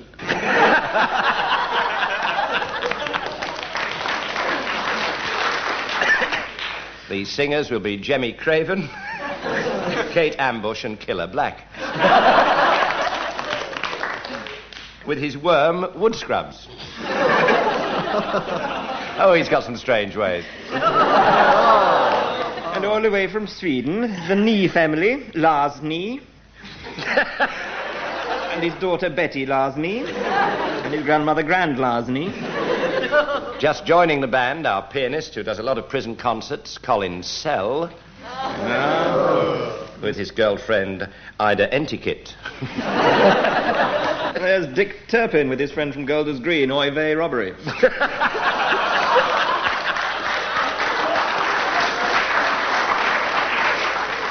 Oh, there's Ronnie B. Oh, he's gone. Oh, he's left his friend there, Whistler's Mugger. Mr. and Mrs. warn you that anything you may say will be taken down and used in evidence against you. And their son, Amos, warn you. Anything you may say. Mr. Sentence and his tiny mother, the mini-mum Sentence. Not forgetting Mr. and Mrs. Ongat Wylite and their judicial son, Justice Ongat Wylite. When the lights are low. Well, judge for yourself. Before I close the show, Willie, can we hear from you once again? No. I think people at home might be getting worried. No, not. I've gone home. Well, this is the point in the programme. Also from Golders Green, Mr. and Mrs. Ittery Confinement and their son, Sol Ittery Confinement. Thank you. Thank you, the Golders Green group. Well, with Tim and Willie on the point of overtaking Graham and Barry, this is where, unfortunately, time has caught us up and we have to leave you now. So until next time, join us again. And goodbye from all of us.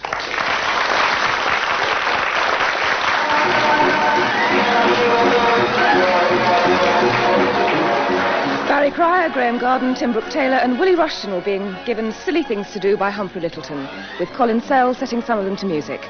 The programme was produced by Geoffrey Perkins.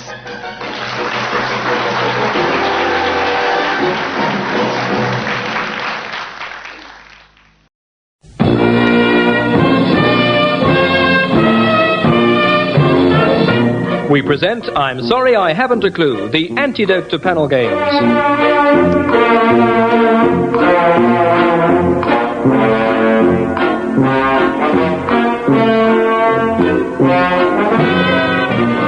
At the piano is Colin Sell, and your chairman is Humphrey Lyttelton.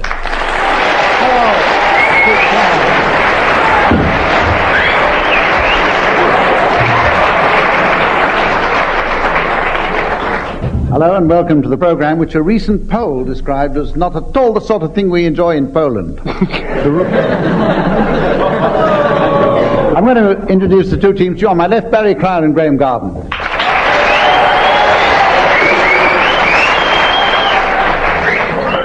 On my right, Tim Brooke-Taylor and Willie Rushton.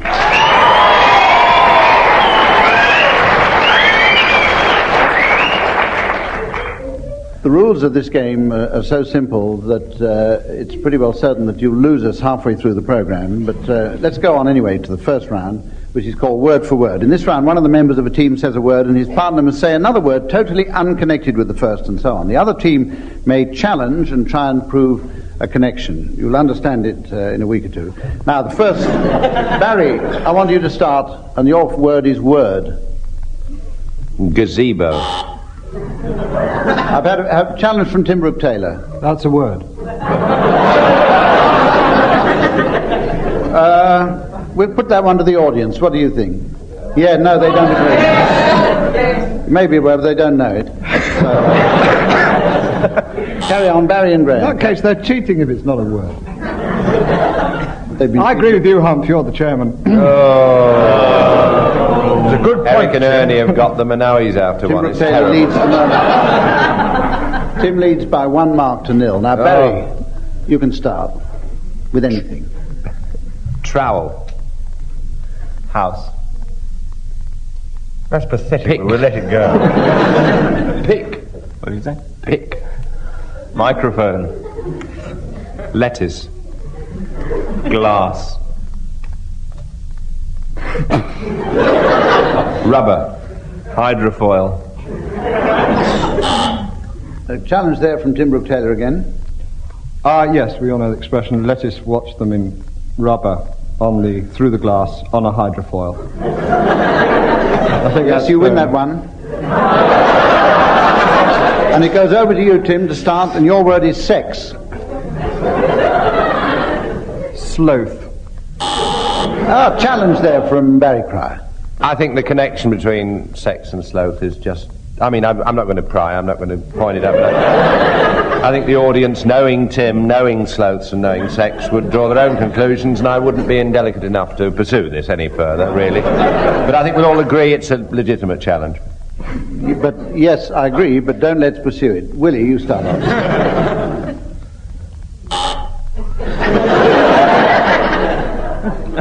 Now, what I was just thinking then actually did have a lot to do with the last word.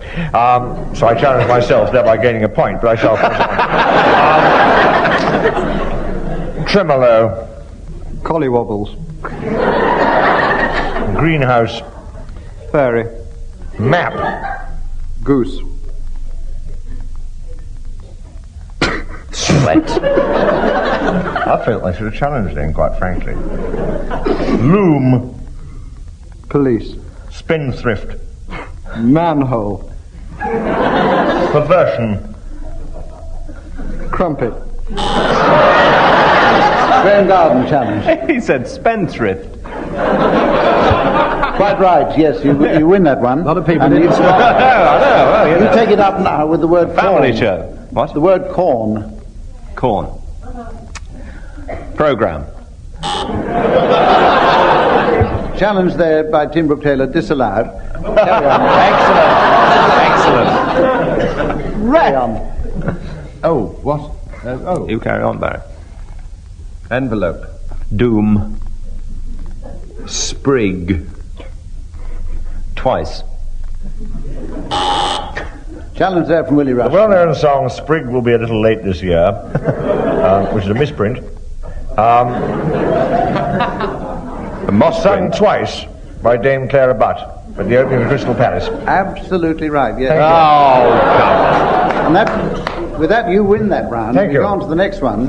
What a Where I travesty. introduce the game that we play at the end of the programme so that the teams have time to think of silly names for people arriving at the Tailors Ball. The Tailors Ball.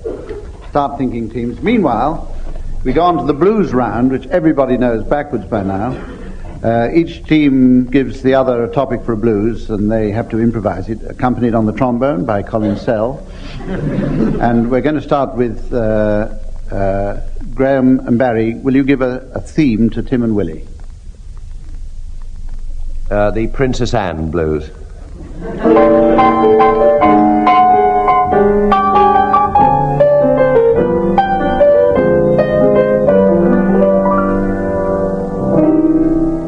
One woke up this morning. One was feeling a little hoarse.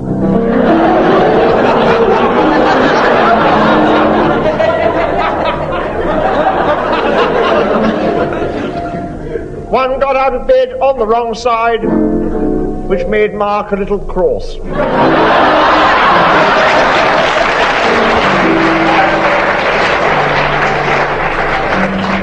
One landed on a photographer at the water jump and said, You, which I must admit is extremely coarse, even in Morse.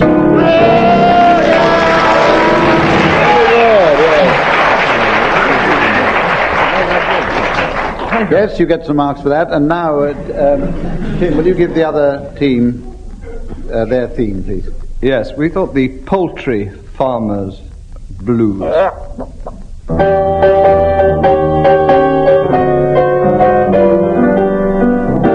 Woke up this morning, and then I drove off. Then I drove off down a lonely country track.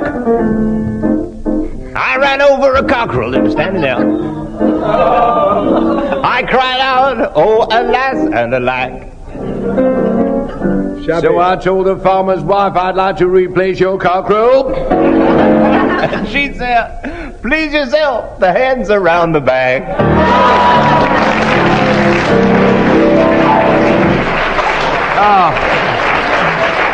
Oh, disgrace. Judging from the audience response, that puts you well ahead, Barry and Graeme. And we go on to the next round, which is good news and bad news. In this round, one team has to announce a piece of good news, and the others have to provide the accompanying bad news. We then go back to the first team, who say the good news, and then the other team to do the bad news, and then we go back to the other team who do the good news. And if it lasts as long as that, I shall press my buzzer. So anyway, we're going to start now with anybody who has any good news, please. Yeah, I've got some good news. This is the last program in this series of I'm Sorry I Haven't a Clue. Here's the bad news. The BBC want another series. The good news, they don't want it for 25 years. The bad news, they're recording it next week. And the good news is with the new cast. The bad news, they're all Nicholas Parsons.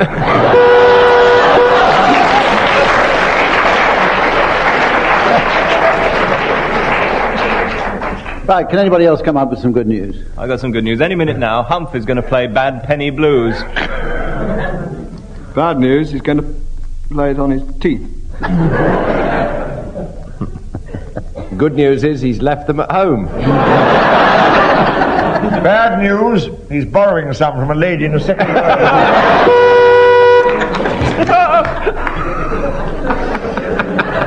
Always. All right then. That one cancels out all the scores so far, so we start again from scratch. And the next round we have is called Sounds Peculiar.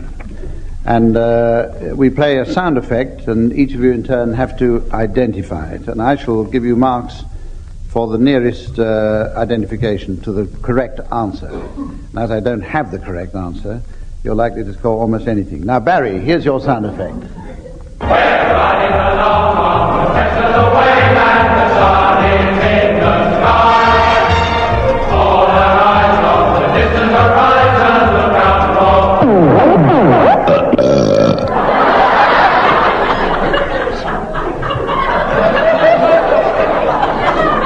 Barry, An understandable reaction. You've had time to consider it now.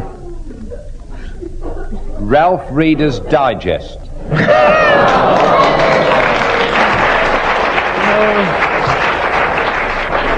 Okay, to demonstrate that, can we have the sound effect once again? We're riding along on the Texas away, and the sun is in the sky. All our eyes on the distant horizon, look out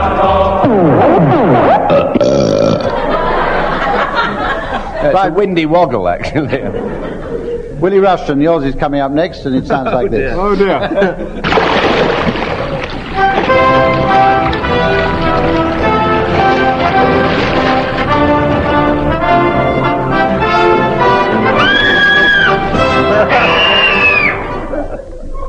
How about that one, Willie?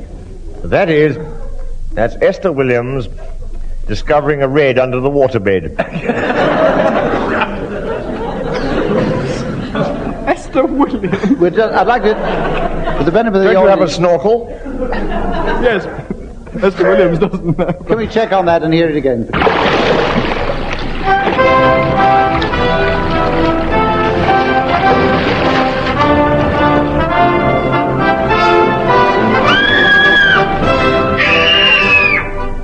Oh, he was right. Yeah, excellent. Yeah, that's Scream anyway. He was indeed, so that puts Willie ahead. Now, Graham, Thank you. here's yours.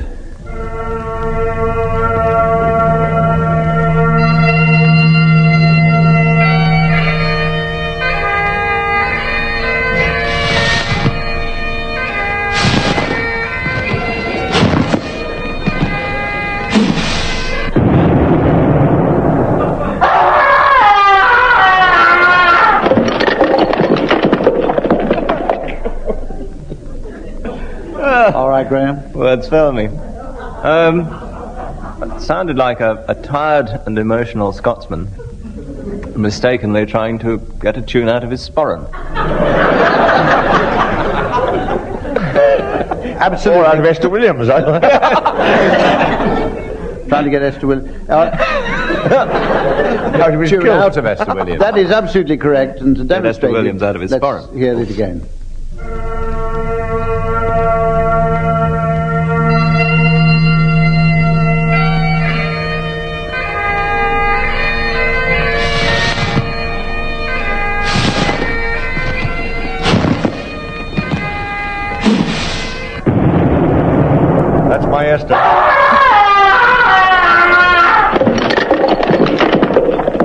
That's your Williams. Okay, Graeme, you're ahead now. And Tim, here's your sound effect.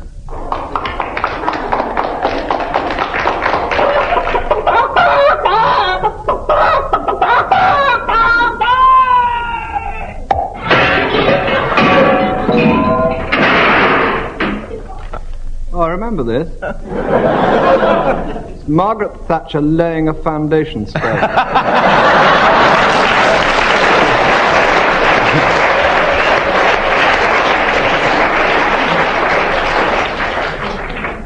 For your mark, can you give me the exact year? It's still going on. Yes, I can. Oh, good, fine. Well, you get your mark.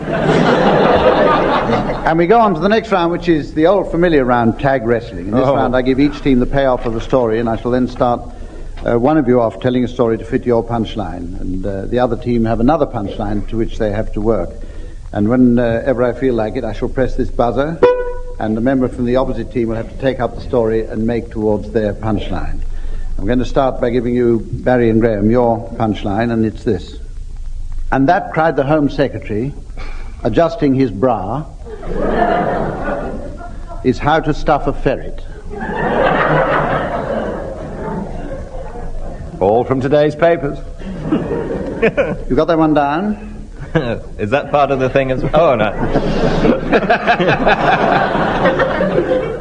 Is how to stuff a ferret. Stuff a ferret. Have you got that one down? We got the operative verb there. Tim and Willie, here's yours. Back in the rice pudding, the two nuns sadly dismantled the truss. Oh, you've been reading my mail. We're going to start with Graeme Garden on this one. Graeme, you have to start the story and head for your punchline. The hallowed corridors of Westminster echoed to the sound of the high heels of the Home Secretary as he hurried from the Cabinet meeting to an emergency sitting in the lower house. Willie. Oh. In the distance, you could hear the nuns' chorus, echoing down the great corridors of power. And you could smell on the air that enticing smell of a stale tapioca, or was it possibly his favourite, the pudding, made from rice? Round the corner came a brace of... But the job of the moment was uppermost in his thoughts, so thrusting all these from his mind, he hurried towards the ferret enclosure of the House of Commons. For today, he had, in fact, to stuff a ferret on the morning. Stuff a ferret what? I'm not telling you that. Well, as he didn't know what he was doing, he felt so depressed. No, I didn't know what he was doing. He felt so depressed and shot himself. At that moment, wafting through the air to these two nuns, which we mentioned earlier, was the rice pudding mixture. As they walked down Westminster Abbey, they thought to themselves, they said, well, we'll certainly never go back there again. Meanwhile, the House of Commons was abuzz with rumours that the Home Secretary had shot himself and missed. This news was only drowned by the raucous screams from the kitchen staff who were shouting, "Rice pudding's off today! And you'll never see it in these parts again," they cried. The Home Secretary... Never believe a word you read in the papers, said Sister the Truss to the other nun, staggering under the weight of the enormous rice pudding. At that moment, Sister the Truss... Unfortunately, at christening, the priest had a speech defect and she was meant to be called Beatrice, but in fact he said Beatrice. Sister the Truss began to fall apart. At this point, she hurried back to the Little Sisters of the Hernia and was never heard of again in this story. The Home Secretary, meanwhile, had reached the ferret enclosure. The whole house was assembled for the Maundy Thursday ceremony of stuffing a ferret. The development this year was that the Home Secretary was in drag, as we've already established, but this was never revealed to the public. By a strange coincidence, on the other side of the world, another Sister of the Truss was waking up one morning to the smell of rice pudding. strangely enough, at that moment, in came two nuns. Oh. False conviction, false conviction. A lot of it. Do I have to go on? Oh, thank you. Sister of the Trust, immediately sensing the other two nuns were after her pudding, concealed this tasty dessert in a small mammal which was skittering past at the time. Was it a weasel? Deaf to the buzzers going around her. Picked up this ferret it was. The cry of the ferret. A sort of toot noise. Pudding, said Sister of the Trust to the warder. And out of nowhere, she suddenly said, back in the rice pudding, the two nuns suddenly dismantled the truss. Rubbish!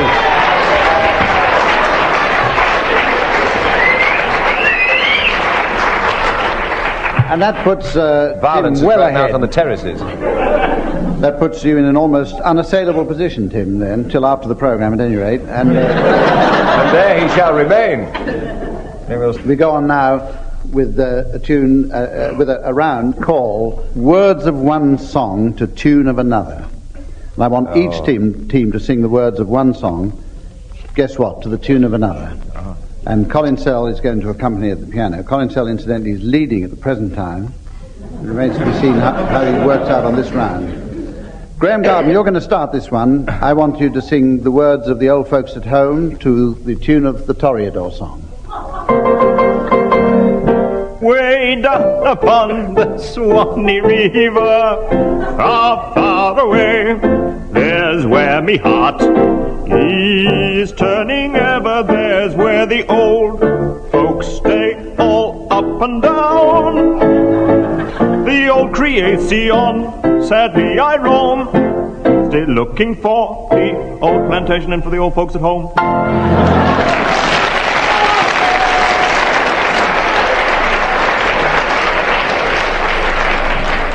Tim Brooke-Taylor, your turn now, and your words are the words of What Do We Do with the Drunken Sailor to the tune of the Tea for Two Cha-Cha.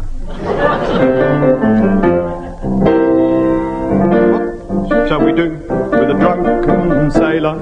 What shall we do with a drunken sailor? What shall we do with a drunken sailor?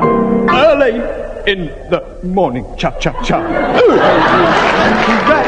And up she rises. Hooray! And up she rises. Hooray! And up she rises.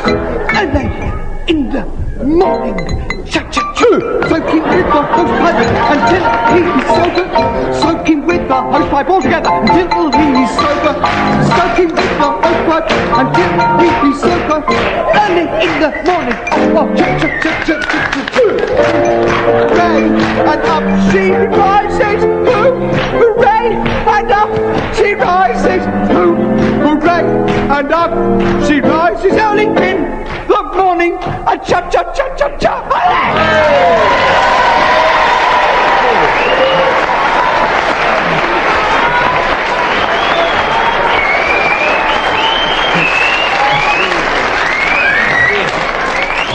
Incidentally, I've no doubt that you're all playing this game at home.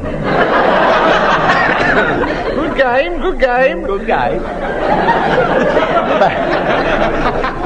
Barry Cryer, I'd like you to sing, well, I wouldn't like, but I mean this. Your words are the words of Pop Goes the Weasel to the tune of the British Grenadiers. I'd like the audience to march to this one. Pound of tuppenny rice and half a pound of treacle. That's the way the money goes. Pop, pop goes the weasel, cha-cha-cha. Up and down the city road, in and out the eagle. That's the way the money goes. Pop, pop goes the weasel.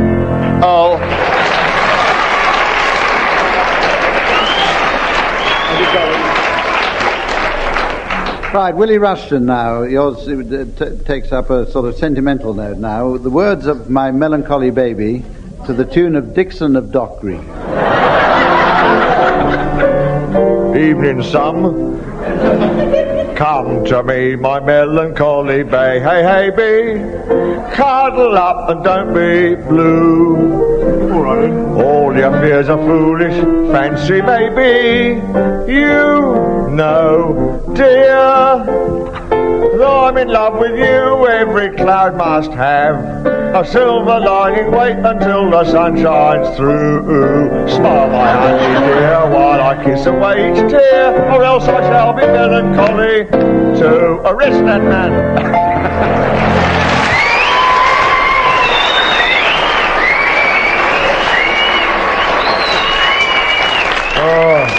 Clearly enunciated. Diction of Doc Green. Thank you. Yeah, 1 mark for Barry there.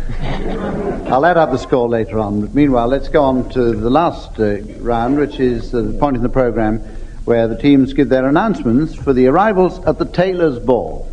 Will you welcome over there, look at them lurking, lurking by the French windows, Mr. Runts and his wife, Runts. Please, will you welcome from Ireland the mix, Mrs. Lean and Cotton, and their son, Terry Lean and Cotton mix, and his friend, Polyester. Will you welcome, please, Mr. and Mrs. Skirt and their children, Minnie and Maxie. Just behind them, sharing a sandwich and a joke, Mr. and Mrs. Pinstripe and their dog, Toothcheck. Summon up your entire felicitous approbation for none other than Mr. and Mrs. Drest and their daughter, Natalie Drest. Excellent. Will you welcome, please, Mr. and Mrs. Taylor and their son, Timbrook.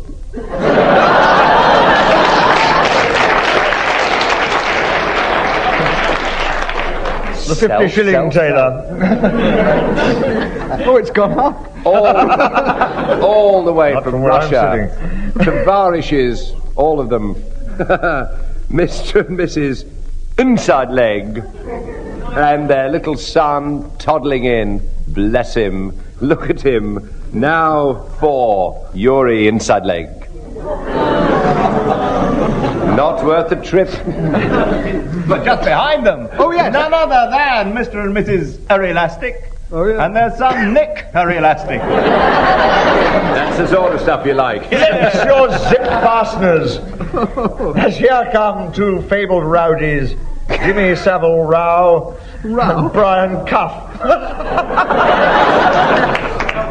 Oh, that must be that trendy pair, Mr. and Mrs. Open, with their stylish daughter with a hand warmer, who we all know affectionately as Muff Liza Open.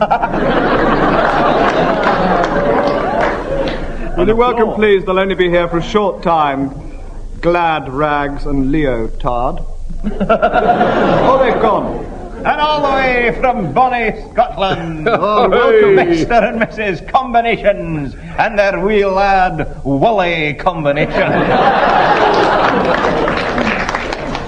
Ladies and gentlemen, in response to pleading looks from the teams, I have to tell you that we've come to... Humphrey, they're brushing past you. I do apologise on their behalf. Mr. and Mrs. Jacket and their well-endowed daughter, double-breasted Dinah Jacket.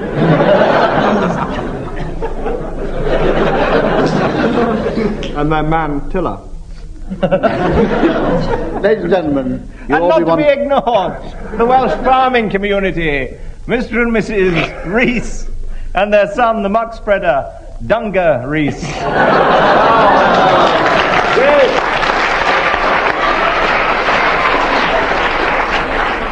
And on that high note, let me tell you that you'll all be wanting to know the score, and it's been a very tough contest, but they won.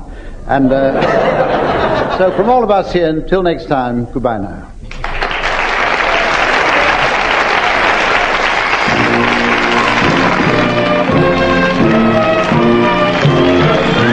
Barry Cryer, Graeme Garden, Tim Brooke-Taylor and William Rushton were being given Silly Things to Do by Humphrey Lyttelton, with Colin Sell setting some of them to music. The programme was produced by Simon Brett.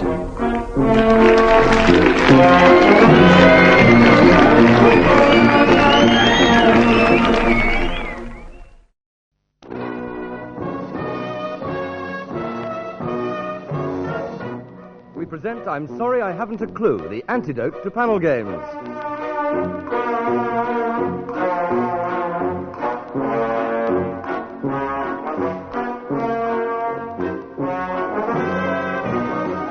At the piano is Colin Sell, and your chairman is Humphrey Lyttelton.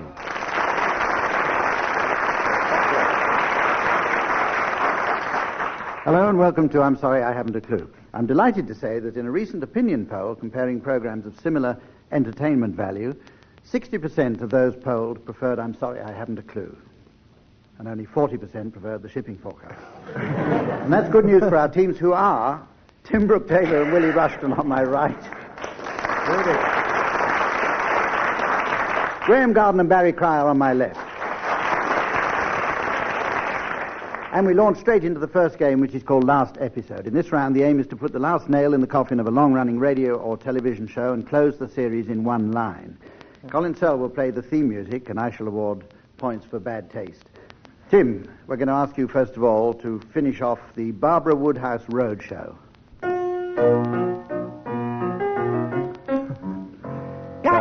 As you can see, I have with me here Bimbo, this enormous African elephant.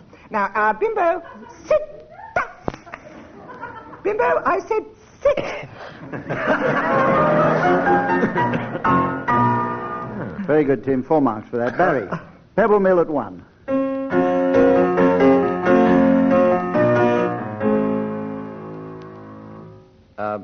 Before we talk, Mrs. Whitehouse, let's have a word with that naked man outside the window.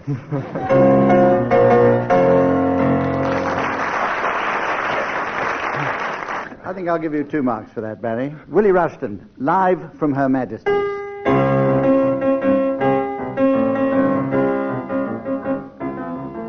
Oh, hello again, Mr. Fagan.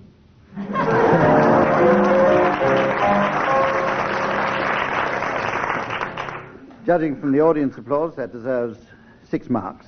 Graeme Garden, your show is Tenko.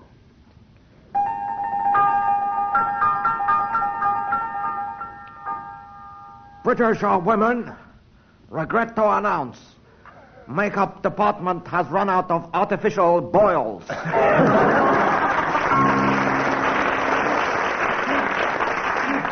And we'll give you 8 marks for that, Graeme. Thank you, And we go on to the point in the programme now. Oh, have you got any more? Yes. Well, Tim has. Try another one. 2 Ronnies. It's good night from him, and I've got that wrong. Very good. This is 2 Ronnies, the ending of it. It's good night from me, and it's good night from her. And the Dukes of Hazzard, for those of you. Onward. Oh my God, who rolled up this window? You see, they leap in. Judging from the audience applause there, you've lost the 4 marks. Anybody else? I thought of a last episode of Give Us a Clue. Mike Aspel saying, I knew it was a mistake to give Lionel Tell Them Willie Boy was here. I think that's worth a round of applause. Yes. But not a mark. Willie, any more from you? No more from me, no. Let's do what we should have done a few minutes ago, and that's hurry on to the next part of the programme.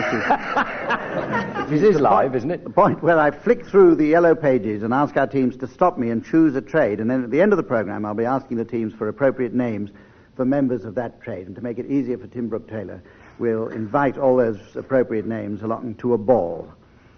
Now, I'm flicking through now. Who's going to stop me? Willie, try and stop me. Try and stop you what, huh? Flipping flipping through the yellow pages. All been trying to stop you Sorry doing about that. Stop, Humphrey. Stop. Right, what have we got? We've stopped at P, piano tuners, pilots, marine. No, you don't want that. Pipe and tube, plastic sheeting. No, we'll choose this one. Property developers. Property developers. I'm going to ask you at the end for appropriate names for members of the property developing trade or occupation. Or plastic. Right, we go on now to another musical round, overworking Colin Sell at this part of the programme, which is where each team has to improvise a calypso with the members of each team taking alternate lines, and assistance is provided, as I said earlier, by Colin Sell. Graeme and Barry, will you give Tim and Willie their subject for a calypso? Yes, of course. We'll give you the Franks report on the Falkland Islands.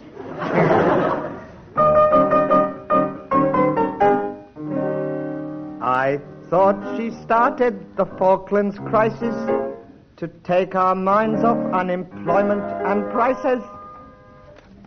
But this, the Franks report does not mention. They put it all down to prime ministerial tension.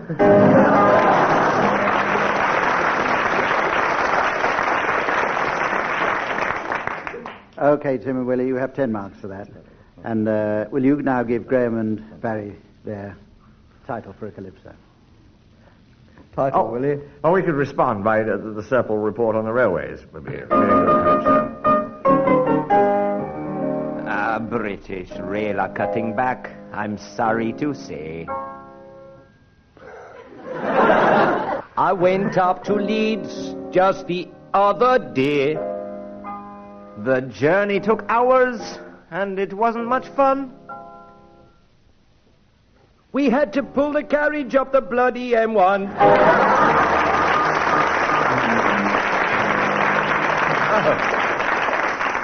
And you get 11 marks for that, according to our audience response, putting Tim and Willie in the lead. And we go on now to tag wrestling, one of my favourite games. In this round, I'm going to give each team the payoff of a story. And I shall then start one of you off telling a story to fit your punchline.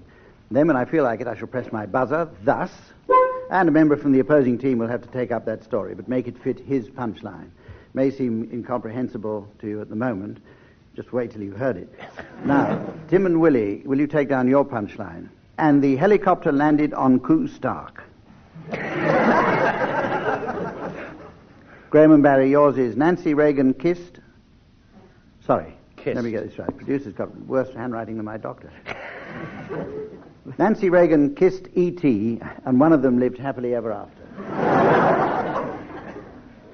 Graeme and Barry, start this one. It was breakfast time in the White House, and Ronnie emerged and made his way to the kitchen where Nancy was preparing breakfast. "Good heavens," she cried, "Ron, you're not going to believe what has just occurred." A helicopter is descending outside on the gardens of the White House.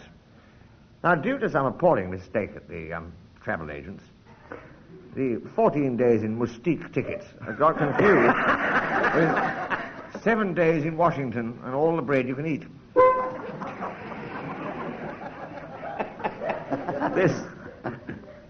This mistake the travel agents had, in fact, happened on a planet many millions of light years away.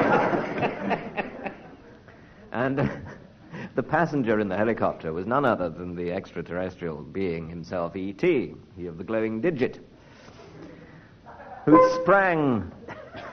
He sprang or it sprang? Who sprang? E.T. sprang. E.T. sprang. I know him well. Oh, yeah. E.T. sprang and he cleaned it up himself. After he did that, he looked up in the sky and said, which roughly translated means, and the helicopter landed on Koo Stark.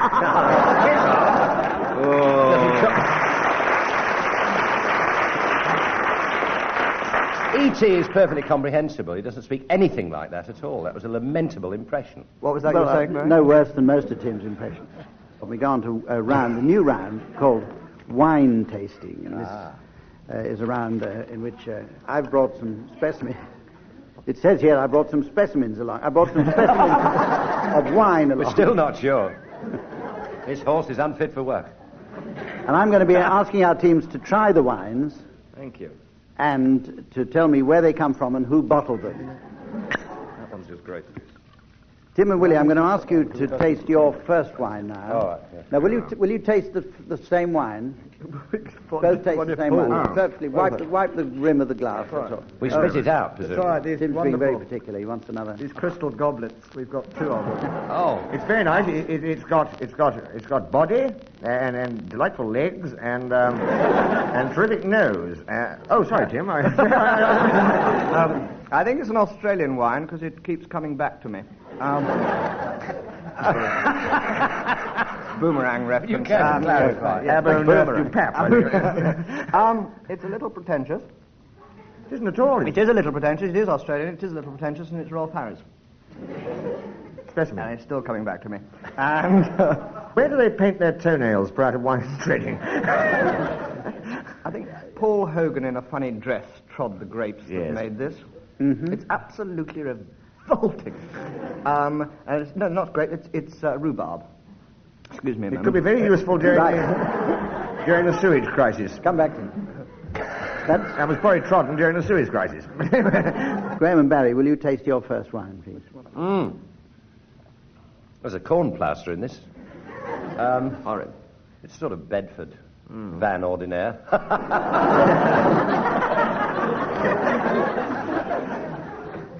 Got a pleasing bucket. Pleasing. A condescending little wine, but yes, quite assertive, rather cloying aftertaste. It's an amusing little sod. Yes. It's still coming back to me, and I haven't touched it for some time. Little uncertain about the year, which is what makes me think it may have been bottled by Barbara Cartland. Is this? Well, that's how few of us can say the same. I'll give it to the audience to try. Graham's giving his to the audience now. Gentleman in the front row is being extremely daring. Awful. Pass it along. Meanwhile... Yes, look, that's quite an nodding. Actually, they're not they're falling over. Eating its way into the carpet. That's quite an interesting answer you gave me there, as you'll discover. Tim and Willie, you've got another wine there. I just passed the last one. Can you try that? It's the one that Tim opened, this end. This puts me in mind of a spring morning when you've just put your foot in a cow pat. Tastes like the water my old mother made. I tell you, if I had to rub my nose in this, I'd never do anything again. Who bottled it? It was bottled by the producer. What sort of disease has he got? Whatever it was comes from this. Graham and Barry, you have a second wine before I divulge. Graham's drunk it out of the bottle, which, as it should be. Pleasingly devoid of flavour. It has a certain positive negativity. Well, I'll tell you, teams... Good round. I think I've seen it near Clement Freud, in the environs of him. Tim and Willie have won all the points available for that round by getting nearest to the right answer. In fact, all these wines were bottled and made by the producer's grandfather, who will be writing to you each individually. As long as he doesn't enclose a bottle of wine. Incidentally, just for interest's sake, which did you think was the nicest? We have all right, Barry's, I think, probably. Those aren't the bottles. Catches fire if you drop a cigarette end in it, but it tastes better afterwards. We're going on now to play a game called Call My Bluff, a game familiar to all those of you who've seen the television program of the same name. But in our version, the teams are going to give me 4 different definitions of a word, and I have to guess which one is correct. And then they will tell me if it's true or a bluff. And teams, the word is macaroni. Macaroni. Who's got a definition to come up with first? Graeme Garden. Graeme, you start with. Thank you, Tim. Well, not many people know that Frank Muir has his bow ties specially made for him in Hong Kong. They can make you a bow tie while you wait there. And macaroni, funnily enough, is a word which also comes from Hong Kong. It's the Chinese word for a trench coat. It's a long Macintosh, and they had difficulty saying clench coat. And so their word of describing a long Macintosh which goes below the knee is a macaroni. So you go to Hong Kong and you ask for a macaroni.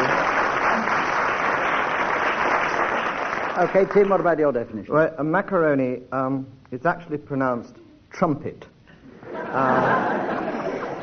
This is a metal tubular or conical wind instrument with a flared mouth and a bright penetrating ringing tone, sometimes called a bar mitzvah. So that's macaroni, a religious initiation ceremony for 13-year-old Jewish boys. Macaroni. Right, okay. Barry. Well, this is historical. The origin of the story of Robinson Crusoe, as you probably know, is the story of a man called Alexander Selkirk, a Scot, who left on a banana boat from Fife, the SS uniform, and somebody, member of the crew, threw a banana skin over the side, and the ship slipped. And I'm glad I've got that over. And he found himself on a desert island. No coconuts, none of the sort of things you would normally find on a desert island. And he met this native who he christened Friday. And then he thought, I can eat fish. And then being a good Catholic, he thought, no, I can't eat fish when Friday's around. So he paced up and down the beach, took the paste, and made it into tubes. And this is all he could eat until he was rescued, and it saved his life. And ever afterwards, he referred to this pasty, tubular substance as macaroni. My friend. You have a few in the audience. Okay, right. Willie, what about your definition? Well, this is an American expression, and not to be confused with Mickey Rooney, which is a pasta dish served in Italy. It is, in fact, Macho Ronnie, and it refers to any president who takes office at the age of 103 or over, gets his head hand-painted by the same barber as John Hanson, and is married to Nancy Reagan. Right. Well, I've got a fine selection here to choose from. A Hong Kong trench coat, an initiation ceremony for a 13-year-old Jewish boy. Alexander Selkirk, tubular substance. Don't think I've ever heard a trumpet called a macaroni, unless I've been doing the wrong thing for 35 years. Well, that's true. Right, just excuse me while I break off a minute. Barry minus... I think I'm going to go for yours, Barry. You go for it, Hum. Tubular substance, macaroni. Oh, sorry. If you could rustle your answer a bit more for the benefit of our radio listeners.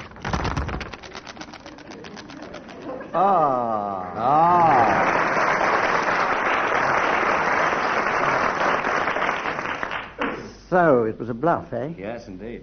Now, will the person who had the true definition open their cards, please, now?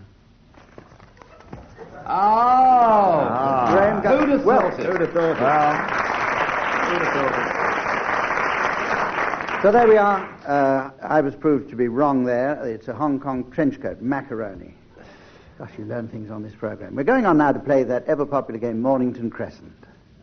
And this week, we're going to play a new phone-in version. And we're delighted, I must say, and privileged, and rather frightened, to have Margaret Thatcher on the end of a line, and she'll be taking part in this game.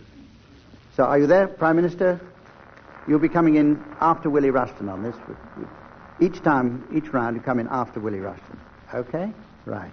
We're going to start now with Barry Cryer. Birdcage walk. How now? Lambert. Not bad. Your Highness. Lambert. Sorry, I'm just a bit rattled by that. Don't disagree with it, for God's sake. No. Oxford Street. It's a bit wet. Western Avenue. West Way. Cromwell Road. Southall. No, Brixton Hill. Hanger Lane Rotary System. Oh. Are we allowed that? Oh, well, all right. Well, can I? Platts Yes, Lane. it is, in fact, a gyratory system, but I'll allow that. It used to be. Oh, come on. This programme's going out in March. I know something. Well, Barry, I can't. Barry, No, I'll allow it. I haven't painted into a corner. Sorry, Prime Minister. We'll be with you in a moment. God, a little crawler I am. Euston Road. Oh. Tottenham Court Road. Huddersfield. Huddersfield? Huddersfield. Prime Minister, I didn't quite catch that. You did say Huddersfield? Huddersfield. Is that... Well, go on, team. I suppose it is allowed. It's a bold move. Is it allowed? They're building new underground stations all the time. I think she's wrong. Tim. No, I said it. Oh, sorry. Right. Thank you, Prime Minister Huddersfield. Graham. Mornington Crescent. Yes. Quite right, too. Quite right, thank you. That's the OBE up the chute, but never mind. Well, taking advantage of that brief altercation, Graeme Garden stepped in, quite rightly, with Mornington Crescent, as our audience here spotted at once. And you win that round, Graeme Garden, which puts you ahead of Barry. And we have around now the singing sprint, calling Colin Sell back into action again. In this round, one team sings a song that I give them as fast as they can, and then the opposing team must beat their time, which will be taken by me on my stopwatch. We have 1 mark to the winner. Extra marks can be awarded for clarity of diction and a faithful interpretation of the composer's intention. And the song is Send in the Clouds. Not sure of the tune. As fast as possible, yeah? As a Right. duet. We'll start with you, Barry and Graham. Right. And you've got to sing it as fast as possible, starting, hold it, now. Isn't it rich? Shall we pair? Me and lots on the ground, you and me there, send in the clowns. Isn't it bliss? Don't you approve? One who keeps staring around, one who can't move. Where are the clowns? Send in the clowns. Just when I stopped opening doors, finally knowing the one that I wanted was yours. Making my entrance again with my usual flair. Showing my lines, no one is there. Don't you love fast? My fault I fear. I don't really want what I want, sorry my dear. But where are the clowns? Quick, send in the clowns. Don't bother, they're here. Oi!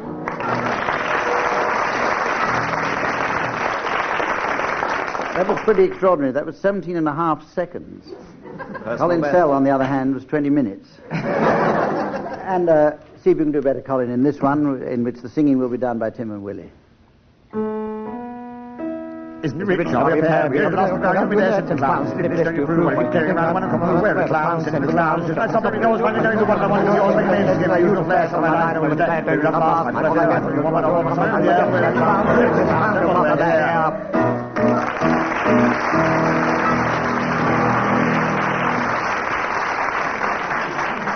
What happened to and? What happened to and? Slow motion replay of that. They missed and out.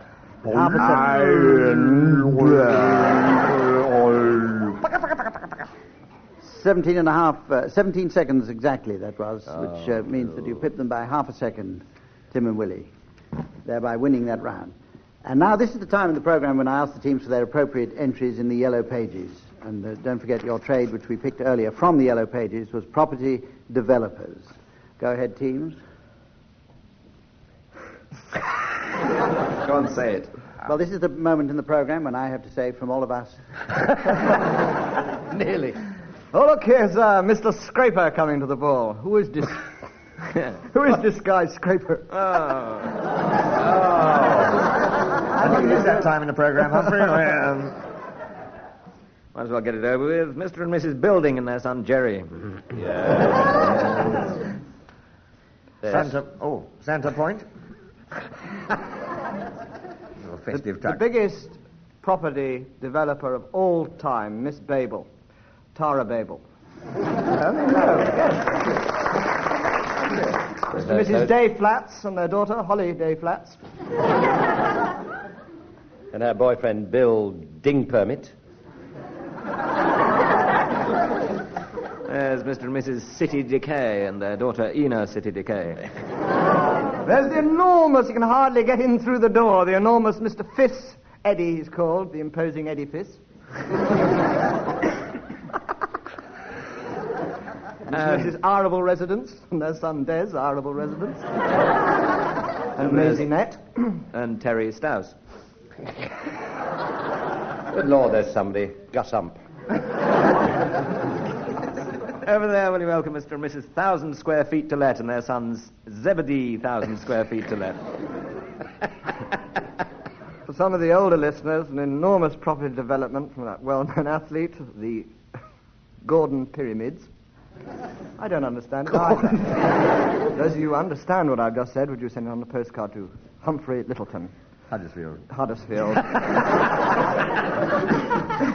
Mr. and Mrs. Ing Permission and their daughter Pearl Ann Ing Permission. And we're very honoured to have with us Viscount Possession.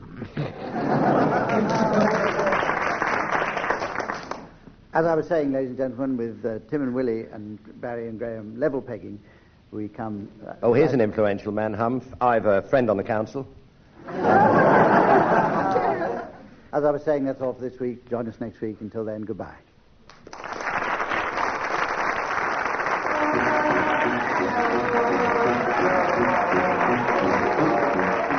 Barry Cryer, Graeme Garden, Tim Brooke-Taylor and Willie Rushton were being given Silly Things to Do by Humphrey Lyttelton, with Colin Sells setting some of them to music. The programme was produced by Paul Mayhew Archer.